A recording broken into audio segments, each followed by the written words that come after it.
morning.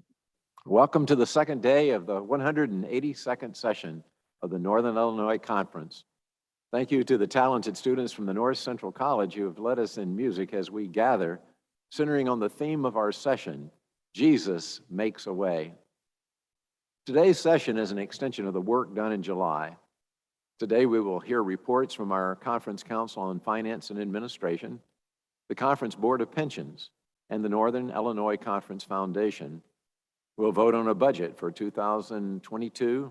We'll receive nominations in their slate that they're projecting and approve pension legislation.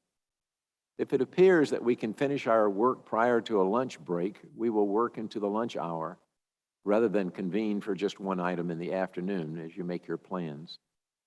While meeting virtually is not ideal, we are resilient people. In our July session, we received a number of positive evaluations, and we strive to incorporate suggestions that were made then, after that session, to make this one an even better experience. I'm so grateful for all of those who have labored to make this meeting come together. Our annual conference committee and staff are once again to be commended for their work. They had hardly finished the July session when they began planning for today.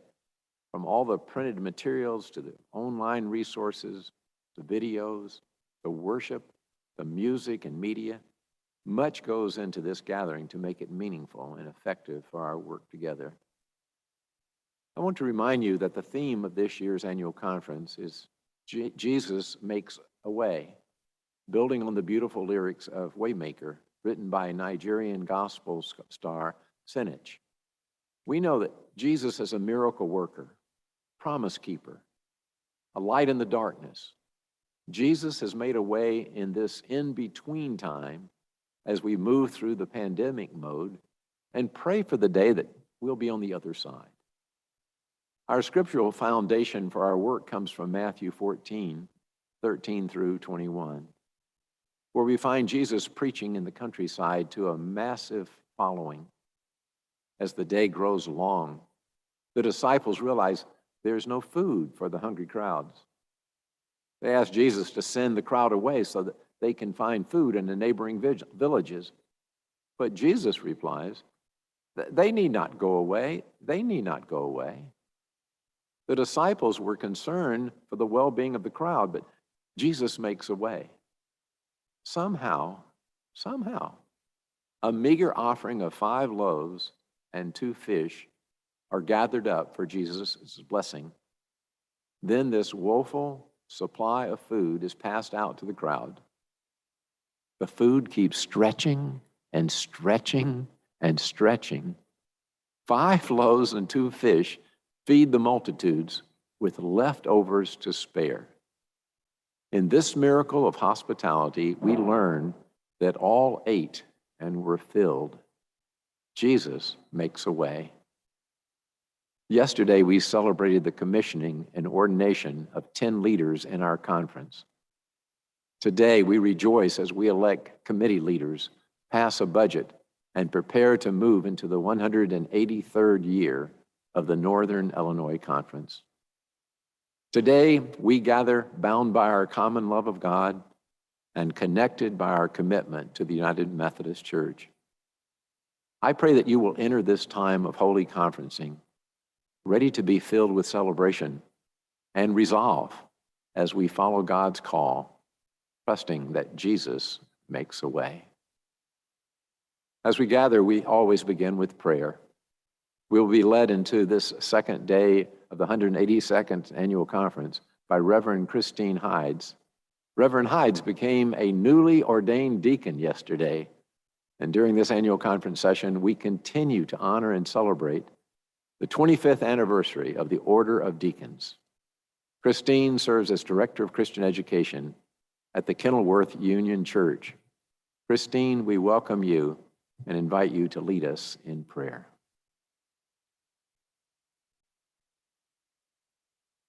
Thank you, Bishop Hopkins. Let us pray. Holy and gracious God, who makes a way through the wilderness and the waters, we give you thanks for this gathering of clergy and laity you have called to serve you. We are grateful for those who have made this meeting possible, for the annual conference staff, for those who run the cameras and technology, for the cabinet and committees, and the bishop as he presides.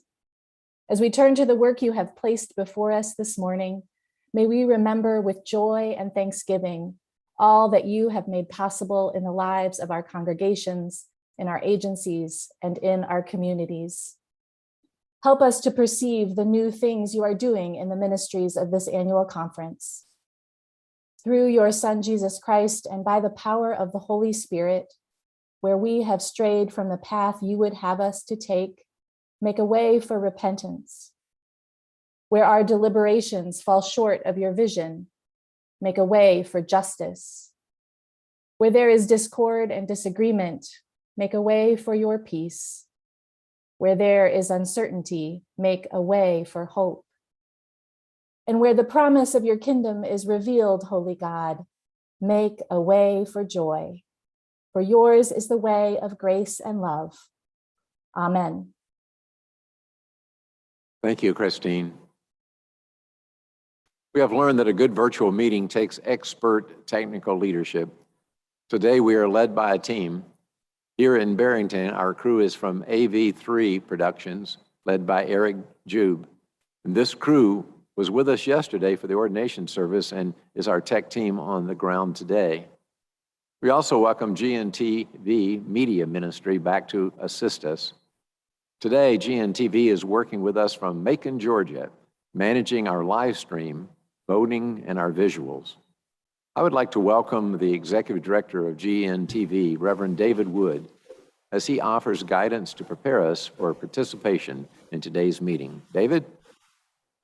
Good morning, Bishop, and thank you so much for letting us work with you and your amazing team there in Northern Illinois again. We are excited to be back, and for those of you who've attended a previous virtual gathering, many of the things we're doing today are very similar. If you were here in July, everything works exactly the same way. But just since it's been a couple months, we thought a little refresher might be in order. So the most important thing I want to do today is make sure you know how to get the help you need. If things are not going well for you today, if our team is standing by, to help you be successful. And so we want to help you by letting you text or call us on our tech support phone number.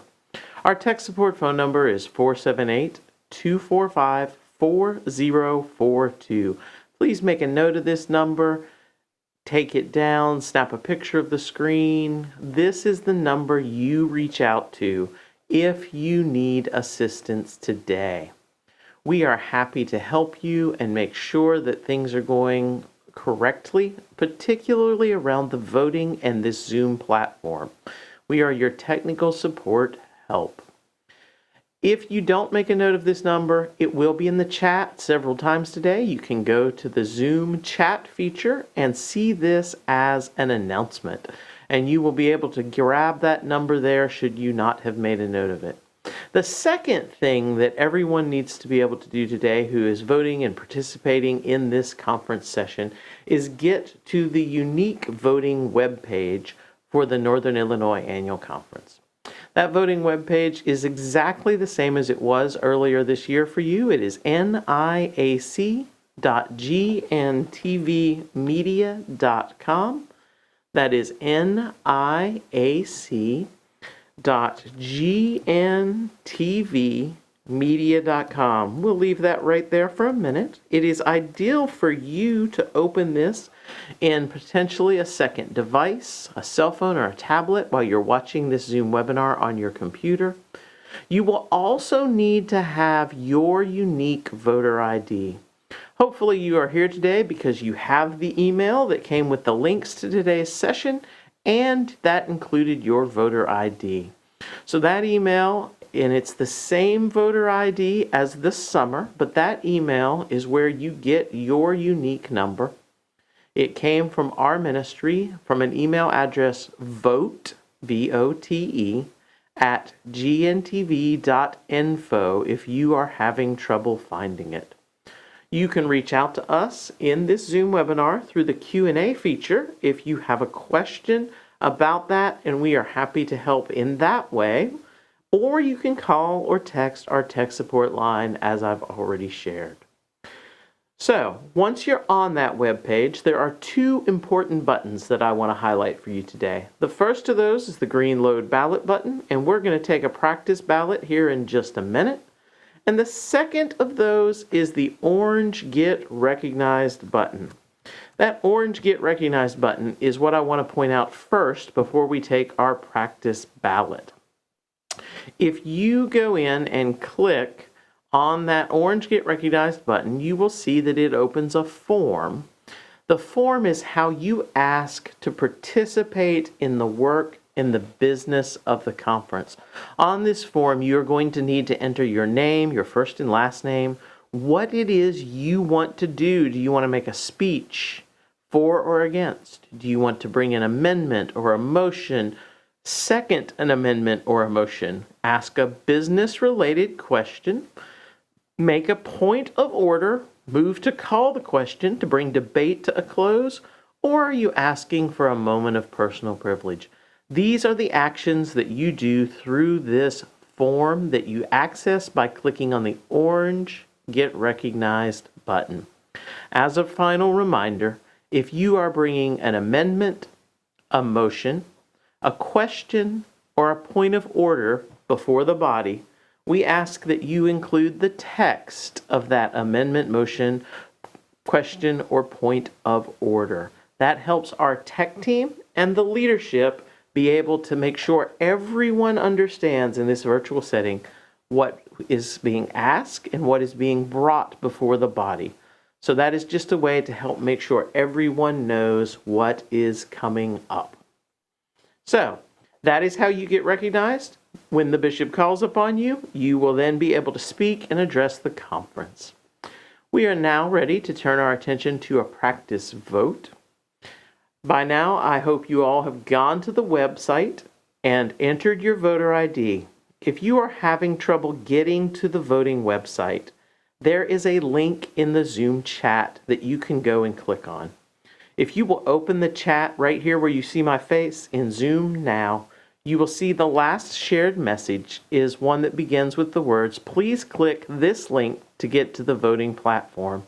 If you have not been able to get to that voting platform yet, you can find the link right there in blue. It starts out with the letters HTTPS. You can click on that link and it will help you open a web browser that then you will be able to access the voting website. Simply enter your voter ID and you'll be ready to move ahead.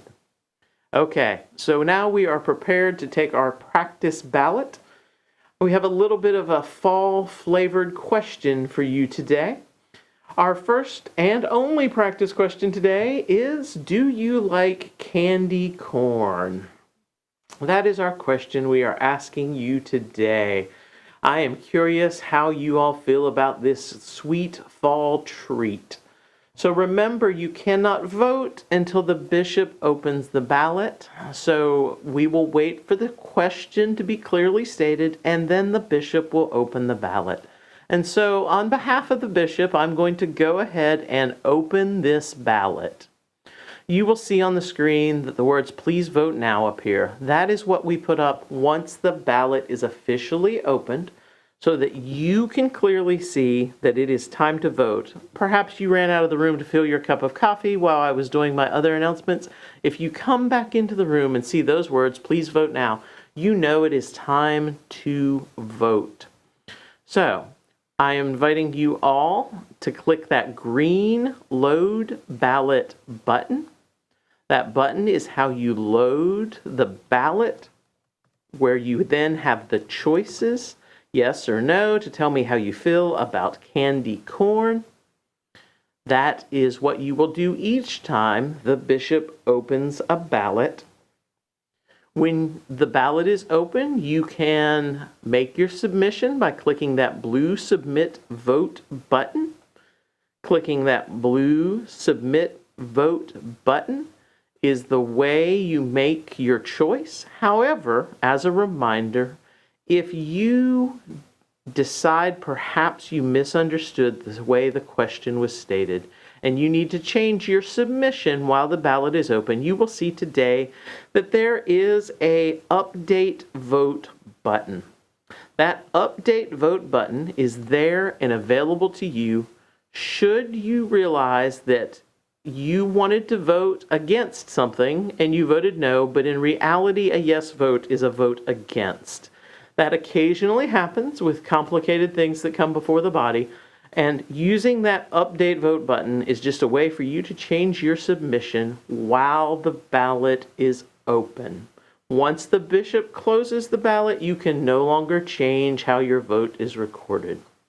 We are getting ready to end this practice ballot, and so I'm going to give you just a couple more seconds. If this has not gone well for you, please feel free to reach out to us at our tech support number. That number can be found in the chat of Zoom again, and it's also on the bottom of the screen for every voting slide. Right there across the bottom, 478-245-4042.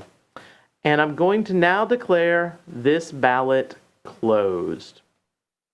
So we will now begin the tabulation process. This takes a short amount of time. You will see a few announcements today, a little bit of information about things going on around the conference, and perhaps just a little music and a logo while we are waiting each time on the results slide to be created. Once the bishop closes the ballot, your vote is locked in, and we are tabulating and preparing the results slide. As a reminder, make sure if you want to participate in the work of the conference, you do that through that orange Get Recognized button. That orange Get Recognized button is the way that you ask to be part of the work of the business of the annual conference today. Our results are ready. Let's take a look at those and see how you all feel about candy corn. I can't wait. Wow, it's a lot closer than I thought. It's 177 yes, Bishop, to 118 no. I have to confess, my household is firmly on the yes side of this debate, but it is interesting to know how people feel about that wonderful candy corn, in my opinion. I hope you all have a great day, and thank you very much for letting us be part of your work. Yeah. Hey, thank you. Thank you so much, David. I was hoping you would pass out candy corn to all of us here at Barrington Church, but you didn't do that. So I think we voted 80% in favor, and we could have enjoyed a little candy corn here. We do welcome back for this second day our core leadership team, Deborah Dangerfield, a lay member at Chicago Maple Park, and our annual conference committee chairperson, Randy Hayes, lay member at Polo Faith, our conference secretary, and his team, and Katie Voigt, chair of the Daily Procedures, clergy member serving Antioch United Methodist Church, are here. Deborah, I invite you to come forward and greet us this morning. Good morning, Bishop Hopkins, clergy and lay members of Northern Illinois Conference, guests and partners in ministry. I am pleased to welcome you to our final day of the 182nd Annual Conference. During the past month, we have celebrated the 2020 class of ordinance. We thank the retired members that have served the church. We remembered the saints that have passed on and addressed, and we also addressed some of our regular legislation. Last evening, we celebrated the 2021 class of ordinance and those to be commissioned, as they will now journey to serve the church. And we received a powerful message from Bishop Tracy Smith Malone. Today, we will finish our legislation work as final items will be presented as we prepare for another year. Thank you. Thank you, Deborah, for your leadership during these unusual time. Your dedication has helped us have 2 sessions, and I really appreciate that work.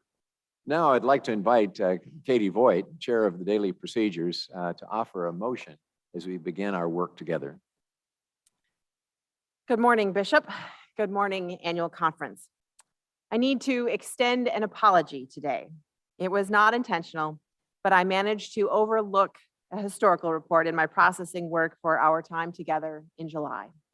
This was discovered a few weeks ago, and this historical report is available on the conference website, www.umcnic.org/AC2021 My sincere apologies to the annual conference shepherding team for overlooking this. I do not know how it happened. I'm sorry. Bishop, I move acceptance of this historical report. We understand how these things happen. There's a motion that's been placed before us, and because it comes from a committee, right? It does not really need a second, but there may be somebody want to debate it or ask questions, and so we want to open it up. If you want to speak to this motion, I'll give you a moment to speak to it, get recognized.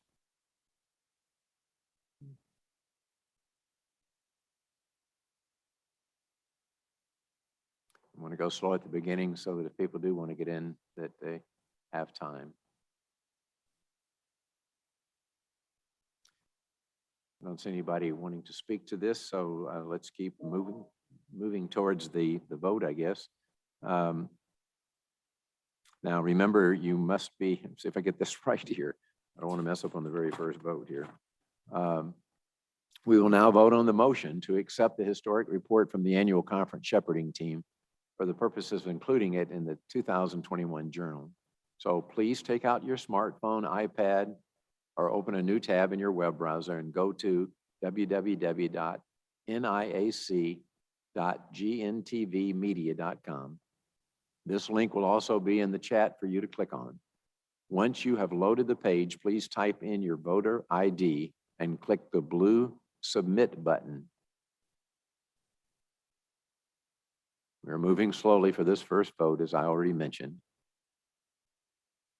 If you need assistance, you may submit a question through the Q&A or call the GNTV Tech Support Hotline. Okay, we're ready to vote. I declare this ballot open. If you have already entered your voter ID, please click the green Load Ballot button to be able to vote. You'll make your choice and then click the blue Submit Vote button to receive a confirmation that your vote has been recorded. And I'll give us probably at least 40 seconds or so to do this.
We're preparing to close the ballot, but I want to give you a few more seconds to vote, especially on these early votes. So.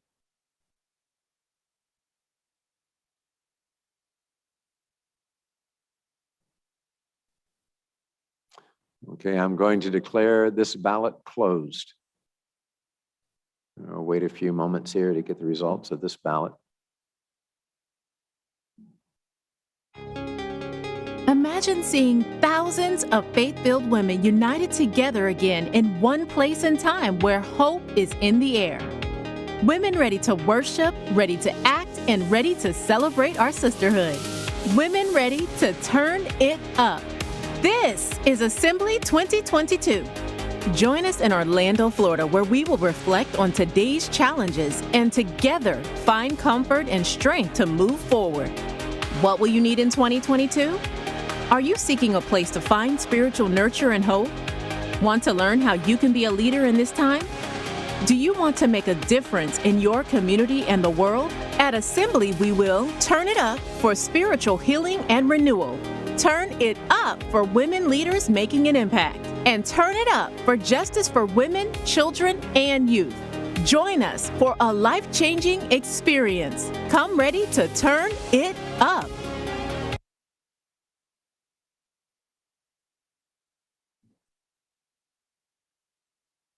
As one who's been to many United Methodist Women Assemblies, I highly recommend that. You will come back a different person, inspired by the worldwide work, not just of United Methodist Women, but the whole church. The ballot should be coming up on our screen pretty soon. And the ballot the motion is approved 284 to 2. So thank you, Katie, that it is approved. And I know that was a difficult one when you left something out, but it can happen to any of us, and it's in the historical record. Thank you so much. Again, my apologies. Thank you so much. Key in our work today is receiving a report from our Conference Committee on Finance and Administration as we take action on our budget for 2022. I've had the opportunity to meet with the leadership of CCFA and the committee several times in the past 9 months. I'm grateful for their conscientiousness and dedication to this work. We are pleased to hear from the chair of CCFA, Stephanie Uhl. She is the vice chair of, and the vice chair of CCFA, Tammy Scott, and our director of administrative services and conference treasurer, Lana Chafin. None of these people are strangers to you because they've been with us before and made a wonderful report in July. Stephanie has served on CCFA for 9 years. She is a member of United Church of Hyde Park, where she currently serves as the treasurer. Stephanie brings extensive financial background to her role as CCFA chair with an MBA from the University of Chicago in economics, finance, and general management. Stephanie works as vice president of economics at Smith Economics Group. Reverend Tammy Scott is the pastor at Sugar Grove and has served on CCFA for 5 years. Reverend Scott brings a strong understanding of finances and a heart for ministry to her work, and we welcome her to this transitioning role from vice chair to chair. And of course, Lonnie Chafin is our conference treasurer, and he must juggle the needs of ministry and the mission of the church while stewarding the resources that we're entrusted with. Lonnie does have a heart for the church. I've worked with him for many, many years at the general church level, and he's deeply passionate about the life and the work that we can do when we live into our connectional identity.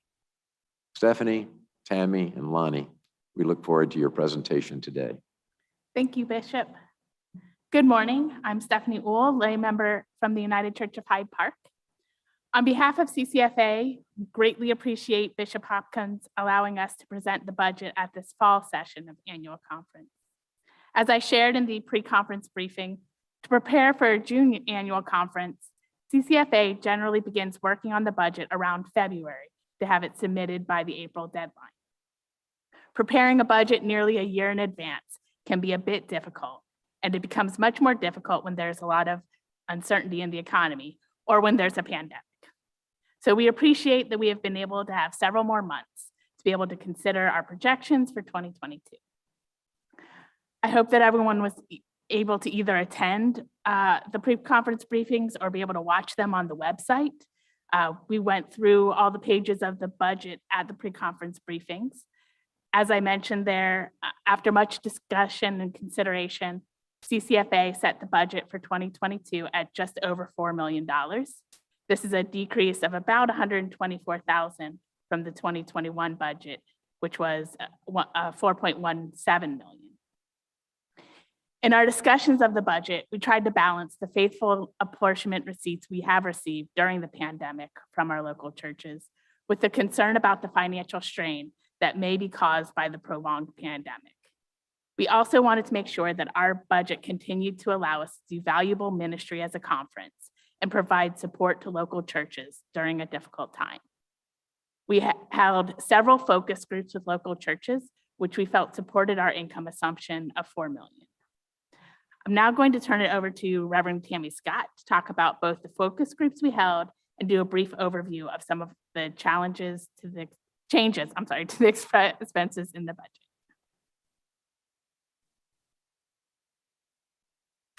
Thank you, Stephanie. Last month, CCFA set up focus groups to talk with pastors and financial leaders of local churches to get a better understanding of what local churches in our conference are experiencing as we begin to come out of this pandemic. In 4 different sessions, we met with church leaders from country, county seat, suburban, large, and urban churches to discuss the question, where are we now?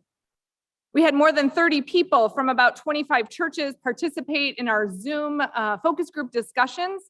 And then after the sessions, we sent a follow-up survey to those leaders who were unable to attend. And we heard from additional 16 pastors and finance leaders from 14 more churches. We asked, thinking about your church's revenue, giving, rental income, fundraisers, etc., and using 2019 as a baseline, how has your revenue changed? We heard many churches received 1, and some of our churches received 2 PPP loans that helped them to meet their expenses and retain staff. Some churches reported revenue remaining stable, while others reported a slight decrease, and a few even reported significant decreases. Several churches lost out on fundraising income that they rely on because it was not safe to host those fundraisers, particularly meal and rummage sale types of fundraisers. We then asked, in what ways did you experience cost savings in the past 18 months? What we heard in response is that some churches reported reduced staff and program expenses. Some churches reported reduced utilities when the building was not being used as it had been pre-pandemic. And some churches reported that expenses stayed relatively flat through the pandemic, while others noted that increased costs to technology and PPE were incurred to return to in-person worship and other gatherings. We also asked, how are you approaching 2022? Do you expect things to be much the same as 2021? Are you expecting further decreases or reductions? Are you anticipating a resurgence back to pre-pandemic budgeting? What we heard is that many churches are planning for 2022 to be similar to 2021, with some increased programming and others with decreased staffing or other areas of reduction to meet anticipated revenue. Some people shared it's still hard to make a plan as we're still in a time of ambiguity with rules and guidelines shifting regularly. We heard from a small selection of church leaders in these focus groups, but we thought it would also be helpful to hear from you, our annual conference delegates. So we have 2 poll questions that we want to ask this morning, and they'll come up individually in just a moment. But before we ask those questions, I want to point out that the results of this poll are non-scientific. Our annual conference representation from churches depends on size of church and clergy appointments. And so there'll be several voices from some churches and only 1 or maybe 2 voices from other churches. And also, since the poll will be conducted on Zoom and not through the voting platform, if you're viewing annual conference with another delegate, you'll only be able to submit 1 response for everyone who's viewing at the same time. So we thought it would be interesting to hear from one another regarding our in-person worship attendance. Many of our churches have returned to some form of in-person worship.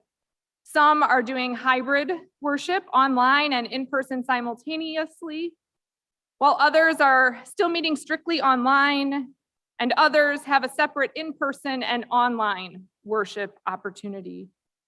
But for now, let's just consider our current in-person worship attendance compared to pre-pandemic in-person worship attendance.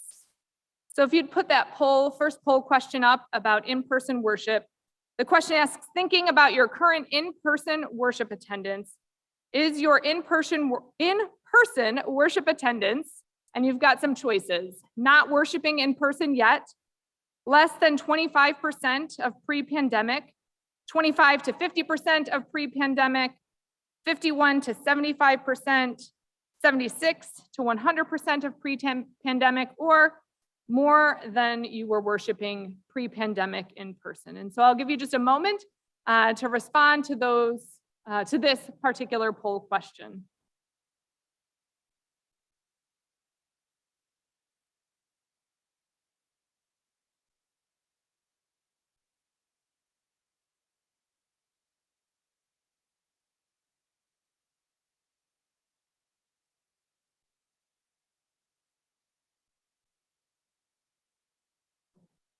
And I'm not sure exactly who's closing the poll, but I don't know that we need to give as much time as we are for voting. And so we can go ahead and close that poll and we'll see the responses on our screens. And I have to come over here because I can't see.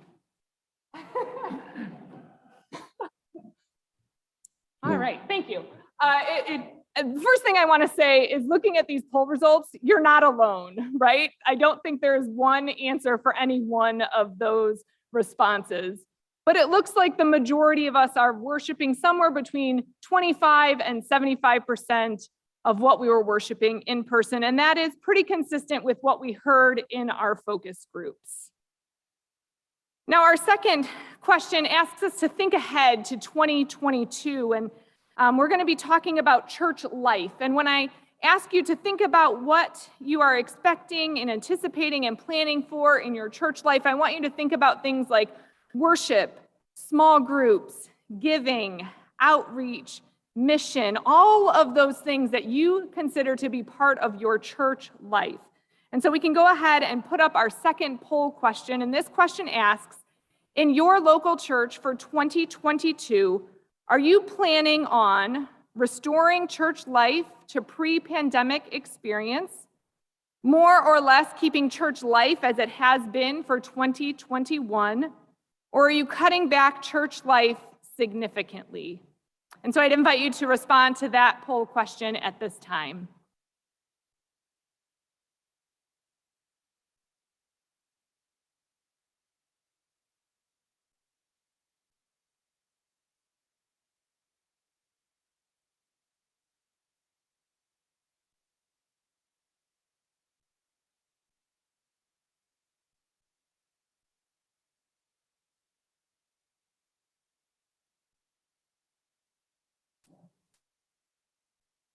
All right, hopefully you've had a chance to answer that poll question. I'll ask that they would close the poll and share the results with us. We have a clear minority here. It does not look like very many of the churches will be cutting back significantly, which is also in line with what we heard with our focus groups. But we have a pretty even divide between those who anticipate restoring church life to pre-pandemic and holding things steady as they have been for 2021. Again, very consistent with what we heard from the local church leaders, pastors, and finance folks that we spoke with last month. It's important to know that our experiences may vary from church to church, but we can find comfort in knowing that we are not alone in figuring out what comes next for our churches. Each of us is managing and figuring this out in our local context, but we also have a shared experience. So we share the information from our focus groups and these poll questions because we want to hear from you. We want to know about what your experiences in the local church are looking like. Given what we've heard so far and what we've seen in apportionment receipts, both from 2020 and thus far in 2021, it has led CCFA to present a 2022 budget that is just over $4 million for our annual conference expenses. I know many of you were able to attend the pre-conference sessions that Stephanie mentioned, but I want to briefly point out some of the areas where we have made changes to the budget. As you know, we switched from 6 districts to 5 districts this year in July. And so for 2022, we will reduce our budget for district events by $5,000. And we'll also see the second half of savings moving from 6 district superintendents to 5 in the year 2022. There's additional savings in reduced rent and phone costs as well for 2022. However, we are anticipating an increase in IT costs as we move to cloud-based storage. And we added $10,000 to our annual conference budget to accommodate the legislative sessions that will return in 2022 based on action in our July session. One of the reasons we continue to reduce our annual conference budget is so that we can work together to better support the general conference apportionment. That being said, I want to remind you that GCFA sets our general church apportionment, and our general church apportionment will be increasing by a little over $100,000 in 2022. Before we officially present the budget for vote, we want to invite you to ask any questions you might have. So if you have questions, please ask them in the Q&A on Zoom. We look forward to answering those questions that you might have before we present the budget for a vote during the second plenary. Thank you, and I'll turn it back over to Stephanie.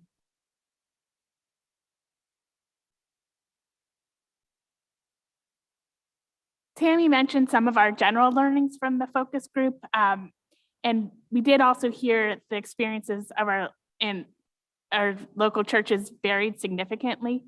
While many churches reported that their finances have been relatively stable during the pandemic, there were also a number of local churches who reported experiencing significant challenges. Our apportionment formula calculates apportionments based on local church expenses. So as local churches contract or expand, the apportionment does as well. There is, however, a lag in this change, and there are two reasons for that lag. First, apportionments are based on the average of the local church expenses for the last 5 years. So the apportionment does not decline as much as the decline in church expenses in a single year. So if a church is moving to a permanently lower expense level, it would take a few years for the apportionment to fully adjust. Additionally, since the apportionment formula is based on local church data, the data collected for the prior year is used in calculating the apportionment for the following year. For example, the 2022 apportionment is based on data for 2020, which is collected in 2021. So if a local church is experiencing a decline in 2020, it does not start to impact the apportionment until 2022. Just as a technical note, our apportionment formula does use worship attendance as well. And with local churches largely not meeting in person in 2020 due to the pandemic, we were not able to collect reliable worship attendance data for 2020. So we have used the 2019 worship attendance in calculating the 2022 apportionment. Sorry, there are too many 2020s and 2022s in my sentence. We recognize that our apportionment formula is a bit complicated and has various parts to it. We did not think we could dedicate enough time to do a detailed explanation today. So we will be posting a video later this month that will go through the apportionment formula in detail. So you can check the finance portion of the website later in October to be able to get more information about the apportionment formula. Another thing we will be adding to the website is a new apportionment appeals process. In the past, our appeals process was for churches to email us an appeal letter. This year, we have created a form that will be available on our website and will be submitted through the website, which will help us collect more consistent and complete information for churches seeking an apportionment appeal. The website will be included with the 2022 apportionment letter that will be emailed, and the website will, the webpage or the link on the website will also be in the finance section. So we hope that these improved resources are helpful. We appreciate all who have engaged with us, either through our listening sessions or by providing feedback and suggestions. As we continue to learn about the challenges local churches face and the questions people have, CCFA looks forward to assisting with developing additional resources to aid our local churches. And to that end, as Tammy said, we welcome any questions about the budget. If you can put your questions in the Q&A, CCFA will work on answering those before voting on the budget at the session later this morning. We will do our best to answer all questions that are submitted by the end of the break. So please ask us your questions. We are happy to answer them. And with that, we will let them ask questions. Thank you. Good. Thank you so much, Stephanie and Tammy and Lonnie. What an amazing report. You've heard me say before that the strength of the annual conference is directly related to the strength of the local churches. And I've also said that money is one indicator of how healthy we are. So the financial challenges we have in the annual conference really are reflected by financial challenges that we have in our local churches. I've worked with 5 different annual conferences and their CFAs, and this report shows a sensitivity to what's going on in the local churches as much as any conference I've ever worked with. They're trying to be responsive to the changes out there. And I realize that there's some confusion over this or that another. And I think what we want to do is open the gates up and say, let us know, and our CFA will try to respond to that. I think the video that's being prepared on the apportionment formula sets us up so we have more understanding. And then the conference can take a look at what tweaks we need to make. But it's mainly a trust relationship. And I just want to express my appreciation to the CCFA leadership of this conference to trying to open up the gates for information. And you will have an opportunity to ask questions. They'll try to respond to you. And then we'll bring the budget back later in this session. There'll still be some opportunities, but most of your technical questions can be answered before then. So we appreciate it. Thanks so much for that fine report. Now we turn to the vote on our nomination slate for the coming annual conference year. Introducing the legislation is the Chair of Nominations, Nancy Pendergrass, and Committee Member Paul Lee. Nancy is a member of Evanston First and has served faithfully in several administrative areas of the conference over the years. She's also a member of our conference delegation and a passionate United Methodist.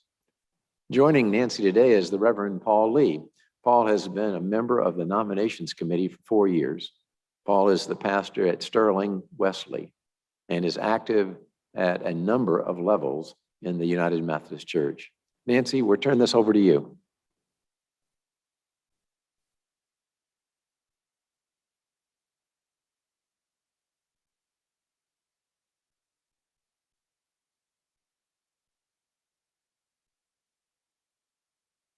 All right. Thank you, Bishop. Good morning, annual conference. I am Nancy Pendergrass. As he said, I am a lay member of First United Methodist Church of Evanston. And I'm the Reverend Paul Lee, serving Sterling Wesley United Methodist Church. First, we would like to introduce you to the people who were part of this work for the past year. Could you please put the slide up? We are just 2 of the 13 members of the committee, which you see pictured here. As a group, we are as evenly split as 13 people can be between laity and clergy and male and female. We are also evenly split between adults and older adults. But as is true in many of our ministry areas, we are missing the voices of youth and younger adults. With the new district structure, we find ourselves without someone from Prairie North. While it is great that more than half of the committee are people of color, we don't have someone of Hispanic or Latina descent.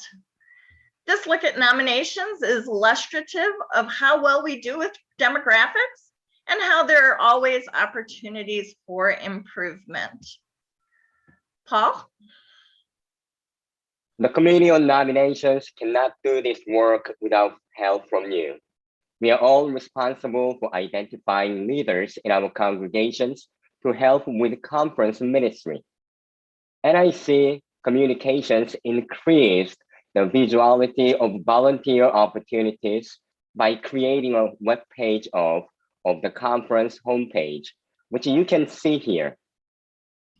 In addition to a list of committee opportunities, there is a link to a spiritual gift assessment, a resource offered by the United Methodist Church for individuals discerning in what ways they should offer themselves in service. When you or your friend is ready to volunteer, we ask that an interest form be completed. On screen, you can find that. The conference forwards that completed form to the Committee on Nominations for consideration. If you or someone you know is interested in joining in conference service for the year beginning after annual conference, it is not too late. Complete an interest form, and nominations will work to place people as soon as possible. And you will see in the legislation that we did that for a number of people last year, both immediately after annual conference and throughout the year. At the 2020 annual conference, 2 nominations were lifted from the slate: the annual conference secretary and the chair of the annual conference committee. For the annual conference secretary, in accordance with the Book of Discipline, paragraph 603.7, the Committee on Nominations made a recommendation to the bishop. After consultation with the district superintendents, the bishop appointed Randy Hayes to be annual conference secretary on December 10th, 2020. For the chair of the annual conference committee, the Committee on Nominations considered its networks, developed a list of potential chairs, and engaged these people in conversation about the position. The consensus selection was Deborah Dangerfield on December 9th of 2020. Since the 2020 annual conference, 2 vacancies have arisen in the conference board of trustees. In accordance with the Book of Discipline, paragraph 2512.2, the Committee on Nominations nominated Jerry Goodrich and Bob Wood, who were elected as trustees by the district superintendent on December 8, 2020 and August 17, 2021, respectively. The product of the work of the committee throughout the year is the slate of nominees included in the legislation. We have broken the slate into 2 sections.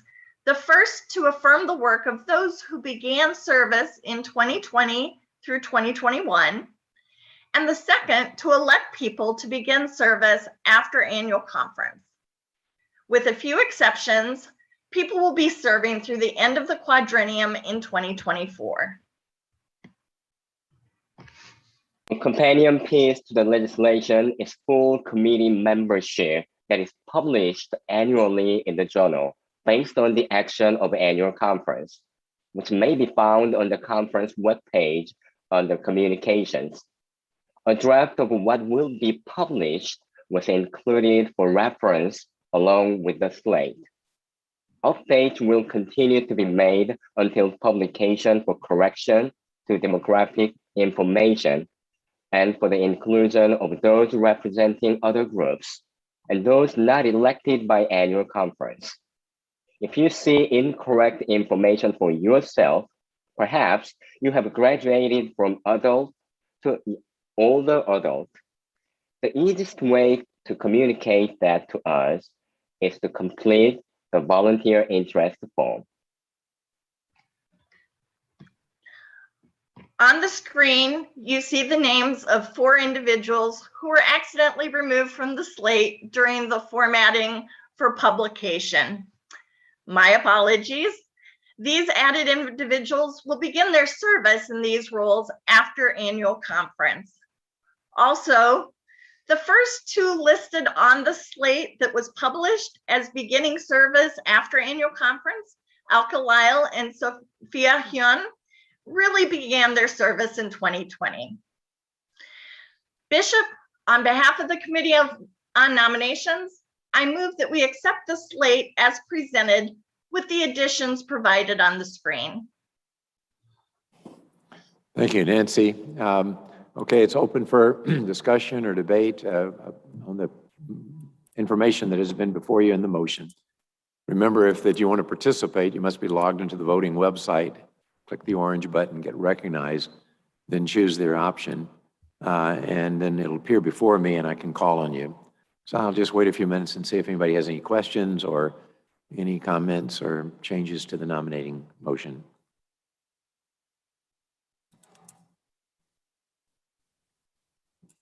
I believe document 100 that shows all of the work that's in the journal was on the website and it was downloadable.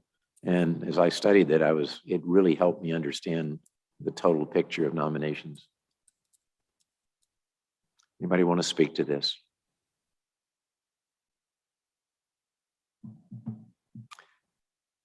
Not seeing any, we will now vote on a motion to accept the nomination slate for the coming year. So please take out your smartphone, iPad, or open a new tab in your web browser. Go to www.niac.org www.gntvmedia.com. This link will also be in the chat for you to click on. And once you have loaded the page, please type in your voter ID and click the blue Submit button. If you need assistance, you may submit a question through the Q&A or call the GNTV Tech Support Hotline. I declare this ballot open.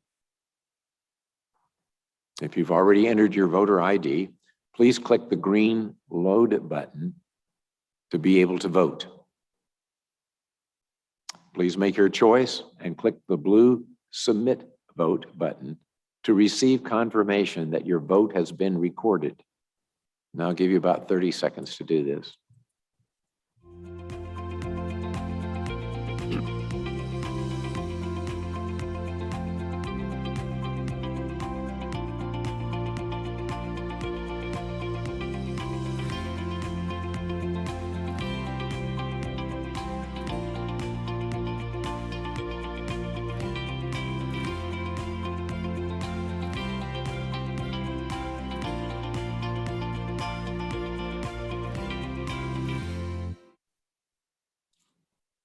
Okay, we're just preparing to close the ballot. I'll give you a few more seconds here.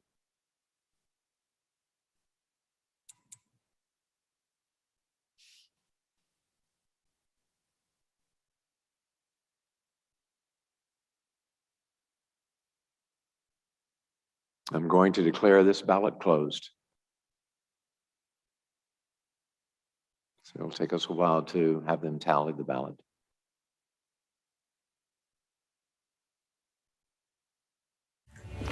By now, we have all seen videos and photos of the evolving crisis in Afghanistan. You have heard about the many thousands of people who have been forced to leave behind everything they have or have known, people who bear the image of God. If you are anything like me, it breaks your heart and makes you ask, what can I do? How can I help? At Water Lead, we understand, we believe that you are meant to be a force for good right here in Chicagoland. Over the past 20 years, we have guided churches and individuals to welcome, befriend, and help support over 9,000 Afghan immigrants in vulnerable situations in communities all across our nation. Over 500 here in Chicagoland. Right now, Waterleaf is actively preparing to settle 750 people from all over the world to Chicagoland in the coming year, with over 150 coming from Afghanistan. We need you. This is how you help. Pray. Pray for people fleeing Afghanistan and other conflict zones around the world. Pray for those who have recently arrived here in Chicagoland. And pray that God will reveal how you should respond. Volunteer. Gather others from your church to serve in high-need volunteer roles. The most urgent needs are on our website. Donate needed items. Together, we can furnish the apartments of every refugee family who arrives to Chicagoland through Water Leave. Give. Financial donations provide many of the vital services and ongoing supports needed by those arriving from Afghanistan and other parts of the world. All of these ways to partner are outlined on our website, along with how to register for Here to Welcome, an ongoing way to learn more and get involved. We believe in a church. We believe that we are called to support in moments of crisis like the situation in Afghanistan and the earthquake in Haiti. We look forward to continuing to share with you how you can help change the world. This video from World Relief is very pertinent to where we are today. In 2018, this conference participated in a bishop's appeal for refugee resettlement. 75% of that offering was forwarded to our work with global ministries, and 25% was retained for use in this conference. This fall, we witnessed the unprecedented refugee crisis arising out of our Afghanistan situation, and our conference refugee coordinators, Reverend Jonathan and Rhoda Lynn Crail, worked with our conference board of global ministries to release funds for the use of resettlement of Afghan refugees in the northern Illinois area. $10,000 is a minimal estimate of funds needed to settle a refugee family that falls between the federal guidelines for asylum or visa status. $10,000 of our bishop's appeal is now being used to help support one of these families. Wow. There are many ways that individuals and churches can become part of this work as we partner with World Relief. I hope that this video that you just saw gives you some indication about the need. And you can go to the website, I think, to learn more about how you can become involved. We now, I think, have the results of the ballot, which should be shown on the screen shortly. And it has been approved, nominations by 307 to 5. Thank you very much for that wonderful report and the affirmation of the conference on your hard work.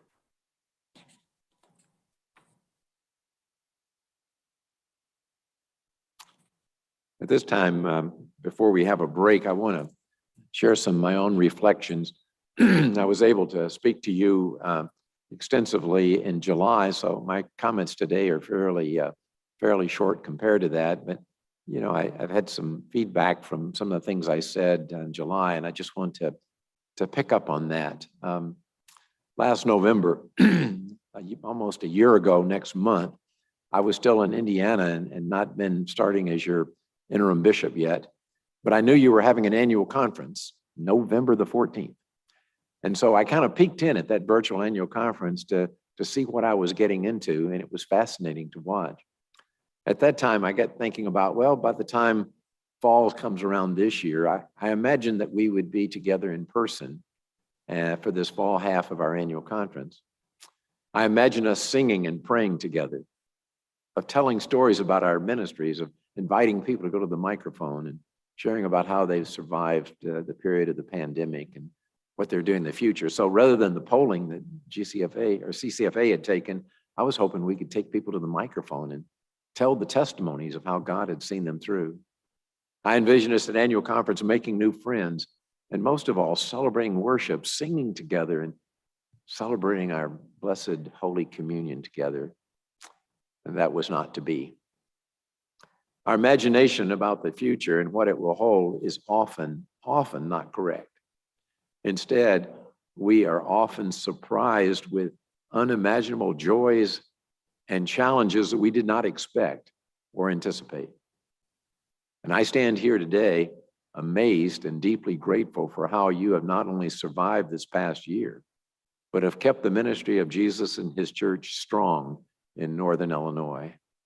Thank you for your faithful, sometimes fearless, and certainly fruitful service. I praise God for keeping us going, even in this difficult pandemic season. Thank you. Elaine and I graduated from the same high school in Fort Wayne, Indiana. I got a whole story before I got there, but I got Fort Wayne in the 7th grade and went to high school there. I met Elaine in the 7th grade. Both of us were good students, graduating 3rd and 4th in our class. I'm not going to tell you what order, you have to talk to her.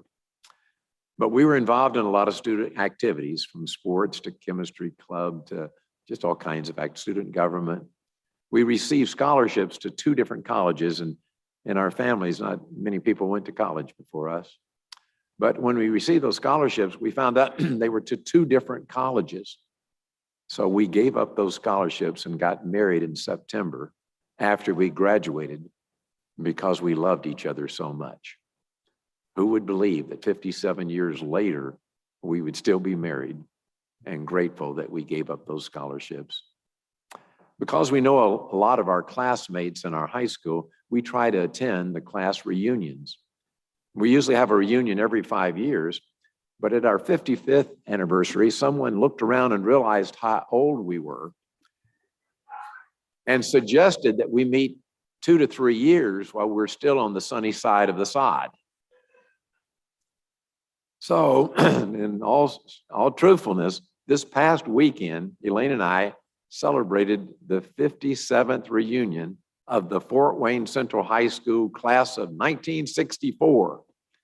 We wore our mask and kept our distance as we shared memories of the past, caught up with our lives, and gave thanks for the common experiences that formed us into who we are today. In fact, there was many people that said, you know, I didn't realize how important it was to be in a place where we were different and pushed on each other and hurt each other and looked at each other's boyfriend or girlfriend, and yet it formed us. Isn't that what we do at an annual conference? It's kind of like an annual reunion where we share memories of the past. We catch up with our lives and what God is doing, and we give thanks to God for our common experiences that formed us and who we are. And we talk about Northern Illinois as like it's some geographical area or some institutional thing, but we've been formed by this conference, by its many ministries, by the leadership of clergy and laity that have had an influence on us. I remember a few reunions ago when we were reminiscing about our teachers who had helped us and encouraged us in our teenage years. And we were just thinking of the different teachers. And one of our classmates kind of surprised us. He said it was our high school principal that had given him the best advice that he'd ever received before or after high school. Well, we knew our high school principal and we didn't really expect what he said. So we said, tell us more. And he said, well, it was at our graduation. He said, I walked up on the stage to get my diploma from our principal, and he whispered in my ear, keep moving, keep moving, keep moving. And you know, I haven't stopped moving since. Well, over this past year, I want to say you in Northern Illinois have kept moving with many, many challenges. Praise be to God that we have come this far. And the faith statement is surely the God who has brought us through this past year, and it will direct our path in the coming year. Jesus finds a way beyond our imagination. In July, I talked about the need for a new Pentecost of the Holy Spirit to bring us together for a renewed church. The account of Pentecost in Acts 2, 1-4 teaches us that the church is most faithful when it is unified, empowered, and sent on a mission. You and I are now the heart and mind, the eyes and ears, the hands and feet of Jesus after his death and resurrection. Through us, Jesus makes a way. Remember, in July, I said we can celebrate and be proud of the many strengths of this conference. Do you remember them? It's not even the whole list, but we talked about our gifted and dedicated clergy and laity. You know them. We talked about a strong stand for equity, justice, and inclusion. You know what I'm talking about. We said that we're committed to celebrating diversity, and we have a strong devotion to missions, that we have effective advocacy ministries for immigrants, and that's sorely needed at this time. That we have a new structure in place, so we don't have a fool with all of that structure issues. And most of all, our local churches are doing amazing frontline ministry during a pandemic. But we also have some realities that need to be addressed to make us stronger. You have financial challenges, concerns about divisions and full inclusion. We have a need to help clergy and laity address our changing culture in our local communities. We continue to need a pipeline of diverse clergy to meet the diversity within our conference. We need to find ways to help clergy morale in these stressful times, to avoid burnout and expecting clergy to be able to carry on and multitask even more in these fast-moving times. We need to learn respect for opposing views so that we can model to the larger society that it's possible to have disagreements and still relate in civil ways. We need increased support for our connectional system, and we need to help struggling churches either revitalize, to right size, or to close, or find some creative mergers so that the future in the communities in which our churches are located will have some possibilities that they don't see now. I also affirm the work of the annual conference and the district shepherding teams, along with their 3 strategic goals on discipleship, anti-racism, and congregational vitality. It's nice to see such a tight focus and the creativity that's coming out of those task forces. I think we have our conference priorities and programming right. What we need to focus on is our relationships at work and the work at the local church level. We need to hear the stories and learn from one another. Bishop Dick Wilkie, I don't know if any of you remember Dick Wilkie. He's still living, he's retired and living in Kansas. He's a friend and a retired bishop, and he wrote the Disciple Bible Study with his wife, Julia. I got to know Dick pretty well on the Council of Bishops because he's also a Yale graduate, and most of all, he's a tennis player. So when I came on, I was younger and they kind of hustled me to play tennis with them. And I did for a few years until my game could no longer survive because I couldn't get tennis time. I was out of the place I lived for so long. But anyway, Julia died surprisingly, and I went to her memorial service in Winfield, Kansas, not very far from Topeka. That's where they had retired. And so I went to Winfield for the service. It was a wonderful service. And as you might expect, the grandchildren captured the memorial service because they came up and gave some testimony about the love of their grandmother. I still remember one granddaughter who said, you know, grandmother taught us that whatever has your mind has you. Whatever has your mind has you. That is, if you focus on the wrong things, you will go in the wrong ways. And if you focus on the good things, you will go in good ways. As a church, I think that we have been overly focused on a proposed division of our church that has caused us to live in fear, worry, and uncertainty. This focus has functioned like a conspiracy theory, representing an alternative reality that has consumed us and is not based on the life and teaching of Jesus, who offered us a more excellent way of faith, hope, and love.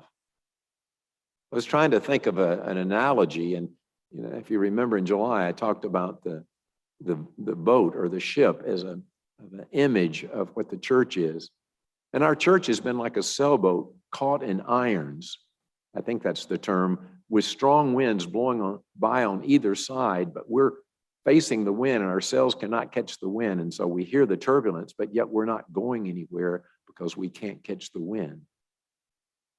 I think it's a time to have us focus on what brings us together rather than the fears of what is going to tear us apart. Now, I know that there are some people that are pushing hard for pastors and churches to form another denomination and give up on the United Methodist Church. In fact, I do not think some of the information that has been shared represents the Northern Illinois Conference that I've come to know. And so I want to repeat what I said in July. I personally would regret having any pastor or church leave our conference. We would be less inclusive and diverse without your pastor or your congregation. And I would say to any of you who are being encouraged to leave, I think that there will always be a place for you in the Northern Illinois Conference and the United Methodist Church. Now, I know there's been some problems with the church. I'm not ignoring them. And I cannot promise you that we will do everything right or everything you agree with, for we are sinful people. But because we're sinful people, we need to be with each other, even during our pain, even during our frustration, even during our disappointments.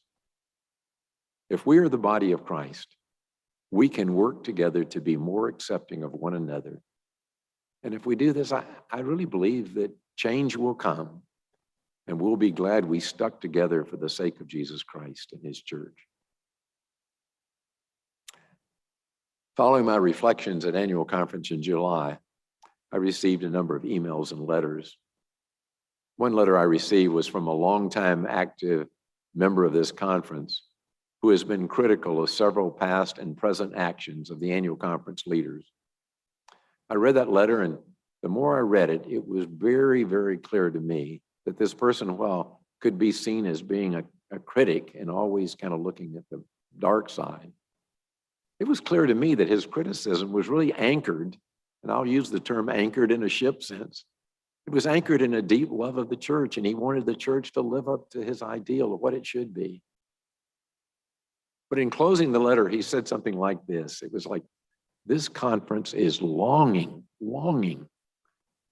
for a common shared sense of purpose again that we can get excited about. Well, as your interim bishop, I think that's why I'm here, to see if I can find out what you're longing for, to bring you together. And I can't do this, but I think that Jesus is doing it. And I pray that Jesus will find a way from us, a way for us forward. Paul asserts in Galatians 3:28, we're neither Jew nor Greek, slave nor free, male or female. In Northern Illinois, we're not just identified by our racial ethnic group, our political persuasion, or any other identifier. We are first and foremost loyal to Jesus Christ and to Him only. He is what brings us together. He is why we're here. He's extended God's forgiveness and grace to us, and we want to extend it to others. And if we're going to extend it to others, why shouldn't we especially extend it to people within our own conference, our coworkers, both clergy and laity? And most of the hurt and divisions come from people that we work closely with. And I believe God has a better way for us. Deep in my heart, I think we all want to be connected to each other. And we want to do our part, do our responsible part, and make us one with Christ, one with each other, and one in ministry to all the world. Following our high school reunion in Fort Wayne, where I should add that Elaine and I were both kind of surprised. They recognized each of us separately as outstanding graduates of the class of 1964. Following that reunion, I went to the Mayo Clinic in Rochester, Minnesota. That's where I go to have my annual checkup following kidney cancer that developed in April of 2016, just several months before I retired. And so I go back every year for a scan, not knowing whether that has metastasized or not. My doctors actually told me that in a 10-year period, the cancer I had, that 50% of the people are not alive in 10 years. And I've made it 5. So I said, well, I've made it 5. What's the future? And they said, well, 50% of the people are not alive in 10 years. And so they said, that's why we want you to come back for a scan. And I'm happy to report to this annual conference, and I'm grateful to God that I am still clear of any metastasis, and to look forward to a new year. And because of that, I want you to know that I've agreed to make myself available to continue as your interim bishop in the Northern Illinois Conference if my colleagues in the Council of Bishops believe that I can be helpful. And I think within the next month, a decision will be made as our college makes a recommendation. And if it is, I'm willing to go with you into a new year. As I said before, you have zoomed your way into my heart, and I'm willing to serve Jesus and His church as long as I live. Preferably most of that in retirement. But I'm willing to go into a new year of supporting you because I believe that God is moving us along. But that announcement will be made later if it's approved, and I would continue to work with you. Until then, I'm keeping the calendar open for next year, but I will not abandon you because you really have touched me with your ideals and your hopes for this conference, and I hope God can help me work with you. So at this point, I think I'd like to go on break, and we'll return in 15 minutes and relax, take a break, stretch, and we'll move into the rest of our agenda for this morning. Thank you.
Welcome back from our break. I hope you had a good relaxing stretch and so forth.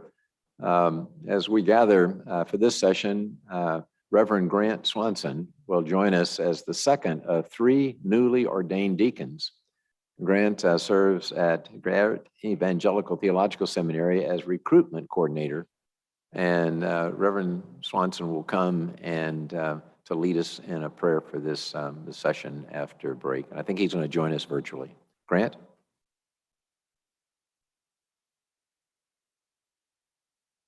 Please join me in an attitude of prayer.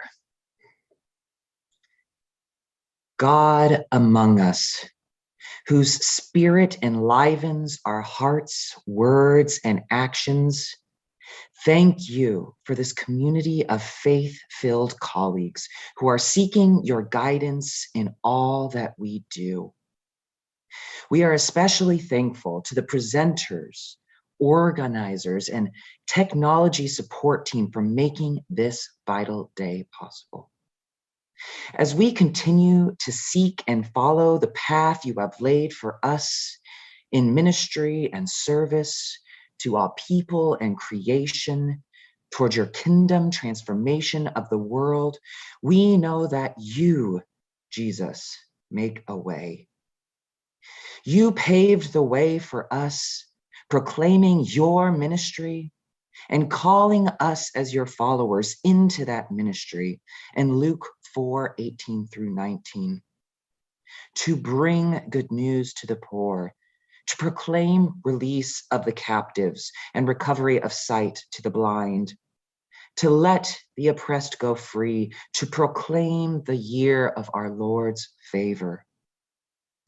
As you fulfilled this ministry proclamation in life, death, and resurrection, may we seek to fulfill that call in our words, actions, and decisions, no matter how big or how small, as individuals and as the body of Christ, both in our discussions and votes today and in our lives of ministry and love today, tomorrow, and evermore. You make a way for us on this path of ministry through your incarnate model, rooted in your divinely boundless love and empowered by your dynamic spirit. In your holy name, amen. Thank you, Grant. I appreciate that. As we have the agenda of the United Methodist Foundation board meeting, we have to make a technical change here. So therefore, I will recess the Northern Illinois Annual Conference session and now call us to order in the corporate annual meeting of the Northern Illinois Conference United Methodist Foundation. The bylaws of the United Methodist Foundation of the Northern Illinois Conference provide that the annual conference will convene at the annual meeting of the foundation for the purpose of electing board members and receiving an annual report. I call forward the president and CEO of the foundation, Reverend Chris Walters, and board chair, George Gill. George Gill is a member here at Barrington United Methodist Church. He became a board member of the foundation in 2016. He is the former chair of the Conference Board of Pensions. George is a retired business owner and commercial banker, as well as a former Marine. Reverend Walters is an ordained elder in the Northern Illinois Conference and serves as president and CEO of the foundation. Chris is a second career clergy who worked in technology and teaching before ordination. He has served in the local church and became president of the foundation in 2016. So I'll turn it over to the foundation leadership. Thank you, and good morning. With respect to the annual meeting, I'd like to, first of all, remind you of the United Methodist Foundation mission, which is multiplying resources for ministry in the name of Jesus Christ by encouraging lifelong generosity with God's abundance. Today, we're going to ask the conference to confirm the election of two new directors, Virgilin Camelin and Reverend Dr. Grace O. Virgilin is a member of the Chicago Temple and serves there on their finance and hospitality committees. She has been with CNA, which is a large insurance company, for 14 years, focusing on accounting and income taxes. Prior to that, she was with a international accounting firm, KMPG, where she was with the group concerned with financial services and tax. She has her BS degree from the University of Illinois in accounting, and she would be in the class of 2030. Reverend O is the pastor of Englewood Rush United Methodist Church and Thornton United Methodist Church. She has been an entrepreneur and business owner for 25 years prior to her pastoral ministry. And in fact, during that time, she owned 3 successful businesses. She has a BA from Elmhurst University. Her Master's of Divinity is from Garrett, and her Doctor of Ministry is from the United Technological Seminary. So with that, I would move that we confirm the foundation board's election of the following 2 individuals, Urgulin Camelin, 2030, and Reverend O, 2029. Okay, the motion is before us. We're acting as the foundation annual meeting, but you still have a right to any questions or comments as we put this motion before us to elect these two people to the board. I'll wait just a second. As we're waiting, remember you have to be logged into the voting website and click on the orange button, get recognized, and choose the option for recognition. I'll wait just a second and see if there's anything that when somebody wants a question. Okay, we will now vote on the motion to accept the United Methodist Foundation slate for the coming year. Please take out your smartphone, iPad, or open a new tab in your web browser and go to www.niac.gntvmedia.com. This link will also be in the chat for you to click on. Once you have loaded the page, please type in your voter ID and click the blue Submit button. If you need assistance, you may submit a question through your Q&A or call the GNTV's tech support hotline. So at this point, I declare the ballot open. If you've already entered your voter ID, please click the green load button to be able to vote. Mark your choice and then click the blue Submit Vote button to receive a confirmation that your vote has been recorded. I'll give you about 30 seconds to do this.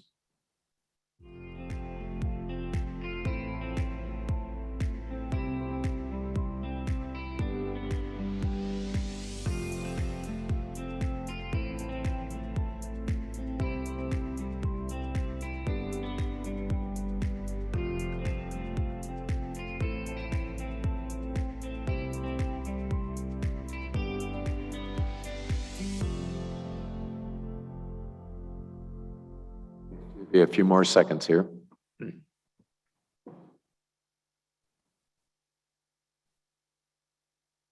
Okay, I'm going to declare this ballot closed. It'll take us a few moments to get the tally.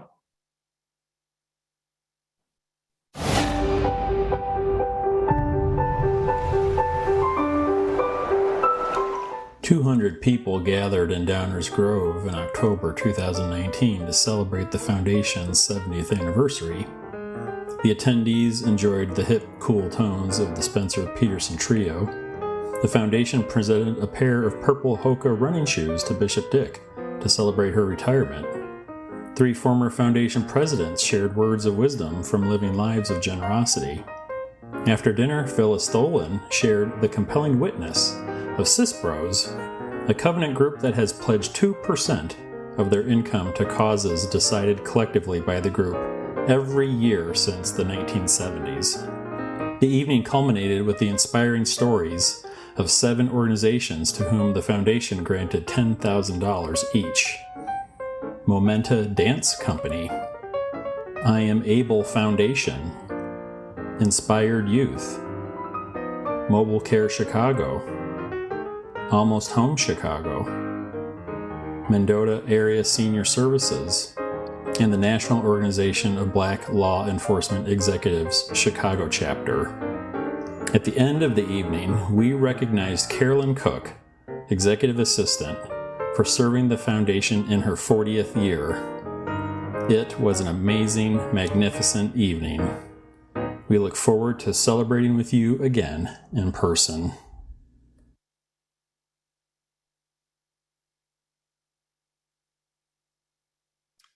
The ballot is before us. It's been approved by 321 to 2. So you now have a new slate of officers. Thank you very much. The board of directors now consists of 18 people, and that includes 4 people in the clergy and 8 women. The skill set among the board of directors is really quite remarkable. We have lawyers, we have a retired judge, we have accountants, we have CPAs, we have bankers, we have people that have been in business. And together, these people provide an excellent perspective when the board is considering issues related to the foundation. As you probably know, Chris Walters is the president and the chief executive officer of the foundation, and he manages the foundation together with Carolyn Cook, who was on the video that you just saw. The other members that are involved with the foundation, in addition to Chris, include the bishop and the conference treasurer. And by the way, if you and your churches know of an individual who you think would be an ideal candidate to join our board, please let me know. We're always looking for additional or new candidates. I'd like to turn to our investment services, which is the prime part of our effort as a foundation. We have nearly 700 accounts that involve hundreds of people. These include church agencies, churches themselves, and a large number of individuals. These agencies would be firms or entities like Church World Service.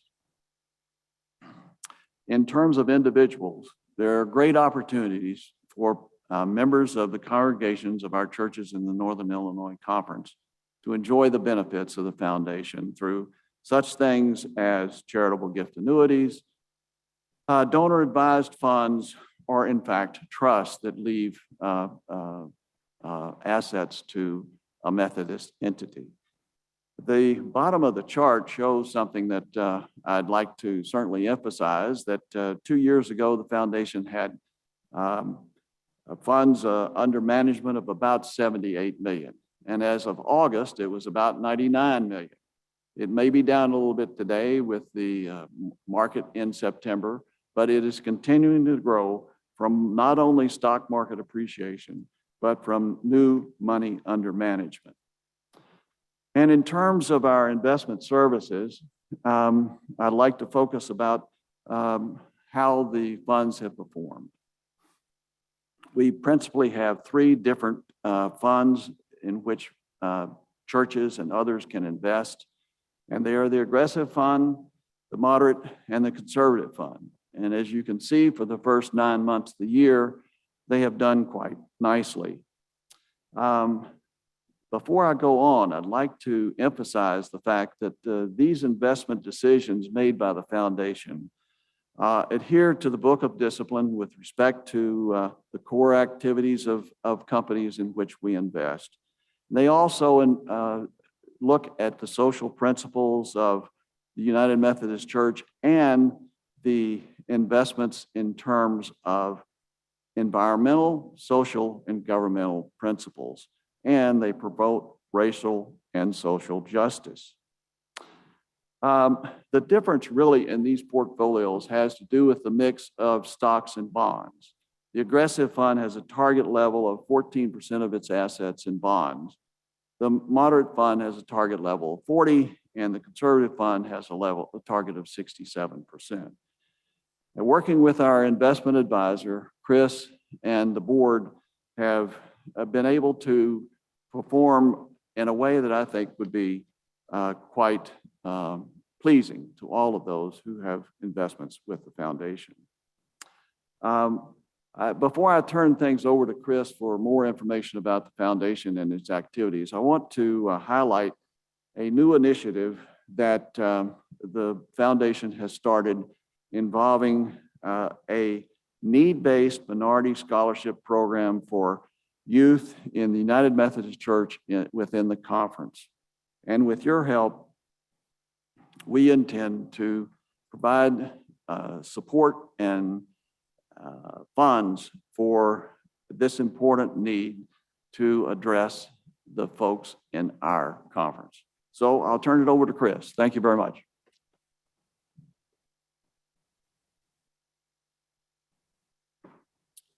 Thank you, George. It's wonderful to be with you here this morning. I want to highlight several things in my report to you, and you will see those on the slides. The first thing I want to mention are 3 climate solutions portfolios that we offer, synonymous with the main models that we offer of conservative, moderate, and aggressive. We also have 3 portfolios that are conservative, moderate, and aggressive that divest from owners of fossil fuel reserves. and those are the climate solutions portfolios. These climate solutions portfolios exclude fossil fuel companies involved in major environmental controversies while allocating to companies involved in creating solutions for climate-related issues. Currently, the foundation and clients have more than $3.5 million invested in climate solutions portfolios, which are available to all clients. And here you can see the major tilts that these portfolios take. First, a focus on renewable energy, where the portfolio has 245% more exposure compared to the benchmark to renewable energy, a tilt toward energy efficiency, green transportation, green buildings, and sustainable agriculture.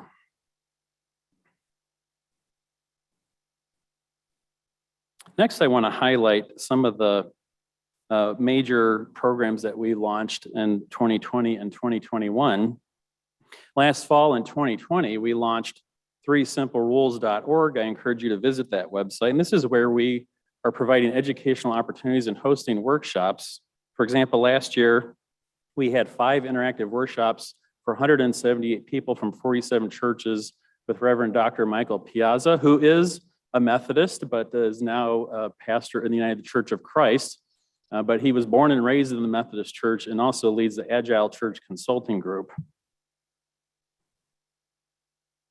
This year, in the fall of 2021, we are sponsoring a cohort of clergy with fundraising expert Bonnie Marden to hone leadership skills in a supportive learning community.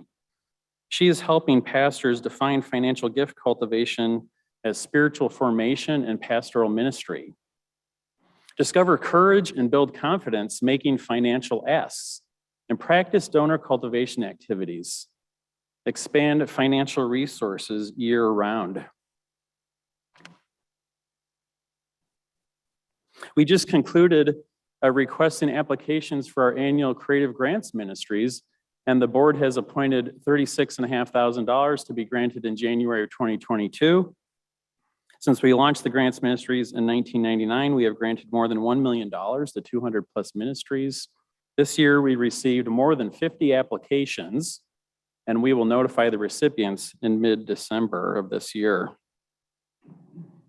And next is the scholarships. I want to just let you know that we do have several permanent funds of the foundation that benefit scholarships. Some are owned by local churches that run their own scholarship ministries. And the foundation has some funds where we support seminarians and some undergrads too. And since 2017, we have granted almost $100,000 for 80 students.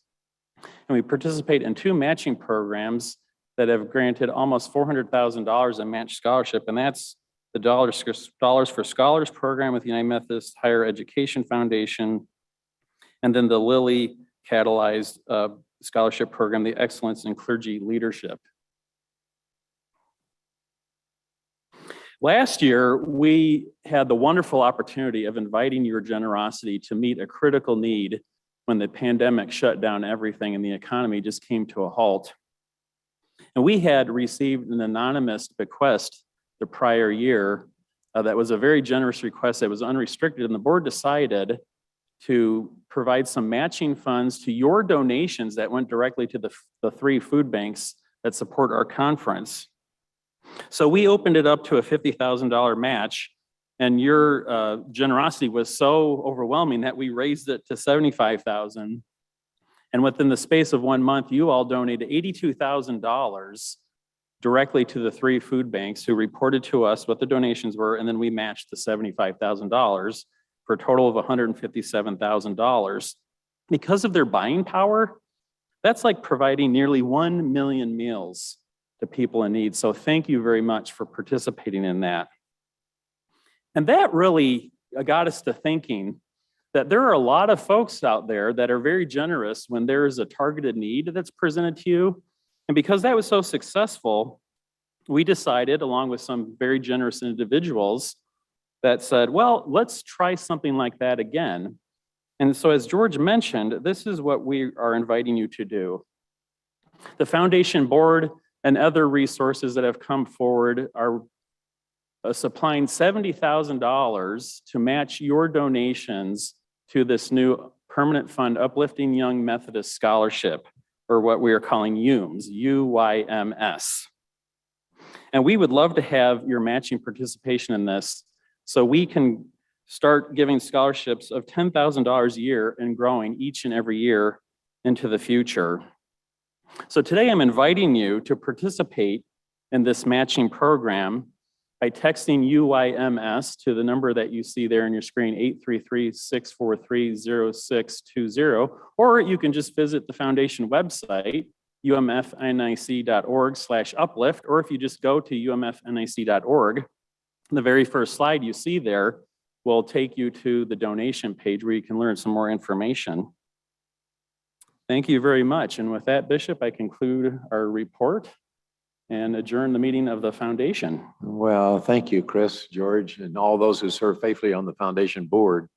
We're grateful for your service and for a wonderful report. And with the conclusion of that report, I also declare that the foundation annual meeting is adjourned and we reconvene at the annual conference session. I wish you could hear the applause of everybody for having such a great meeting. Okay, you can hear it there. That's good.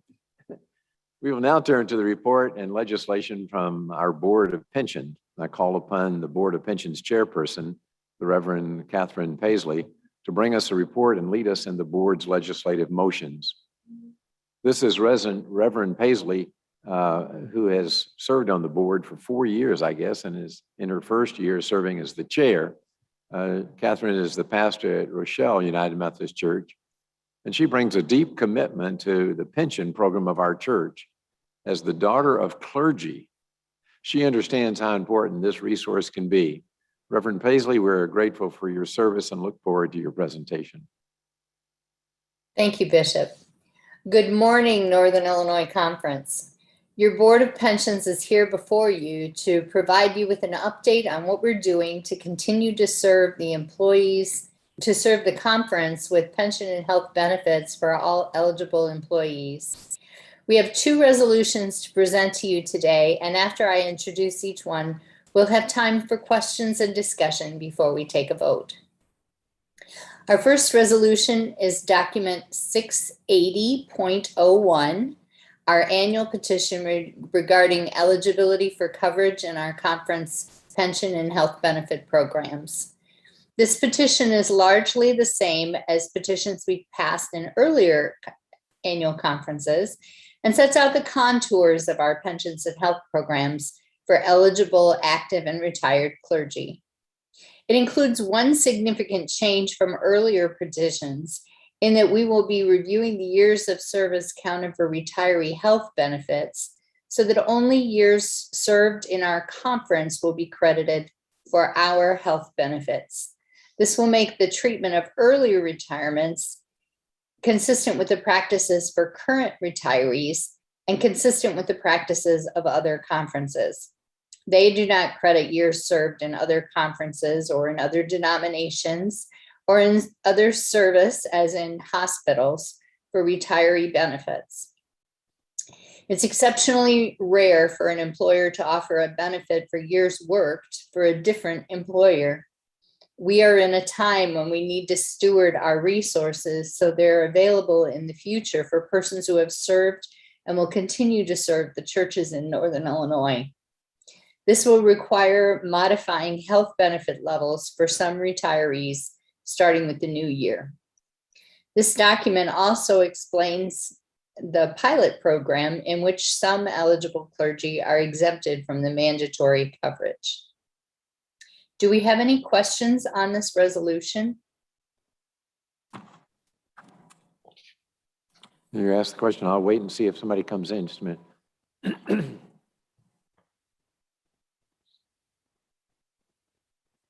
You haven't moved it yet, but you are inviting questions, correct? Correct. If there are no questions, Bishop, I move this resolution for a vote by the annual conference. Okay, the motion is before us, and this is document 680.01. It's found on page 6 of the pre-conference packet. So there may be questions about it. Let me just wait a few minutes and see if it is.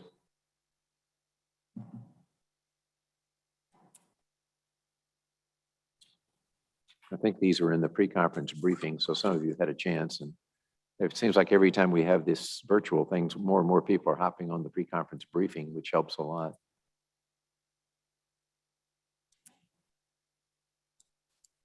Just trying to be We patient. do here. have a couple of questions that have come in. One is, how many, I'm not finding the question. Yeah, there are no questions on the motion, so you may have had some inquiries or something, but there are no questions coming in. So it looks like you must be ready to vote. So we will now vote on the motion to accept document 680.01 from the Conference Board of Pension Healthcare Benefits found on page 6. Please take out your smartphone, iPad, or open a new tab in your web browser and go to www.niac.gntvmedia.com. This link will also be in your chat room to click on if you can find it. And once you have loaded the page, please type in your voter ID and click the blue submit button. This is mainly for people that did not get in earlier. I'm trying to give you a little time. If you need assistance, you may submit a question through the Q&A or call the GNTV Tech Support Hotline. So I now declare that this ballot is open. If you've already entered your voter ID, please click the green load button to be able to vote, and then make your choice and click the blue submit vote button to receive a confirmation that your vote has been recorded. I'll give you about 30 or so seconds to do this.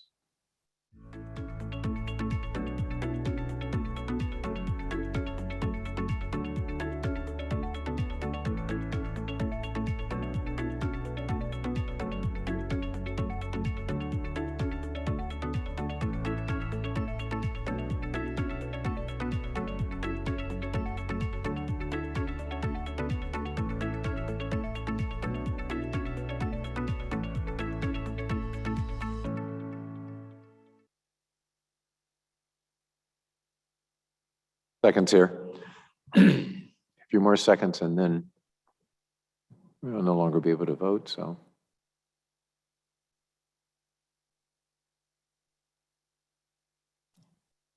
Okay, I'm now going to declare this ballot closed and we'll wait for the results.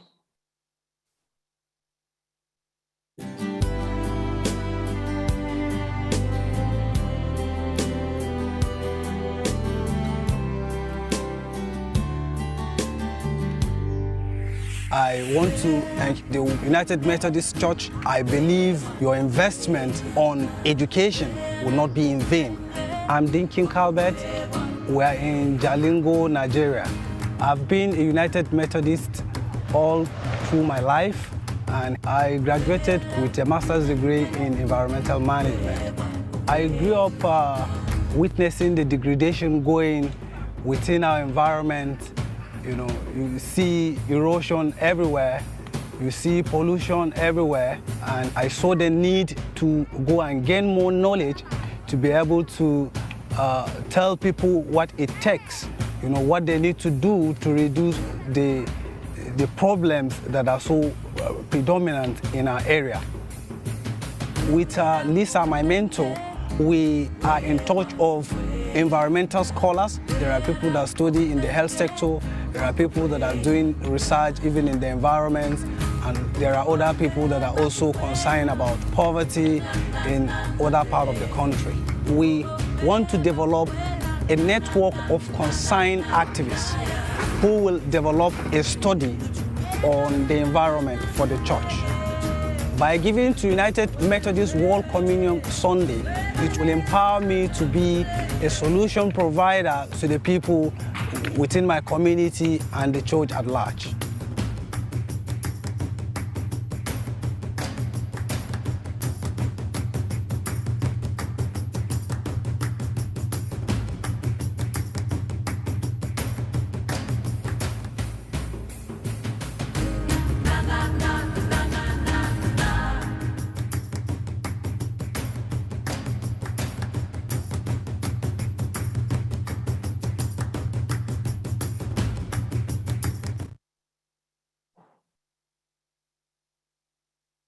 Okay, the results are posted on the screen.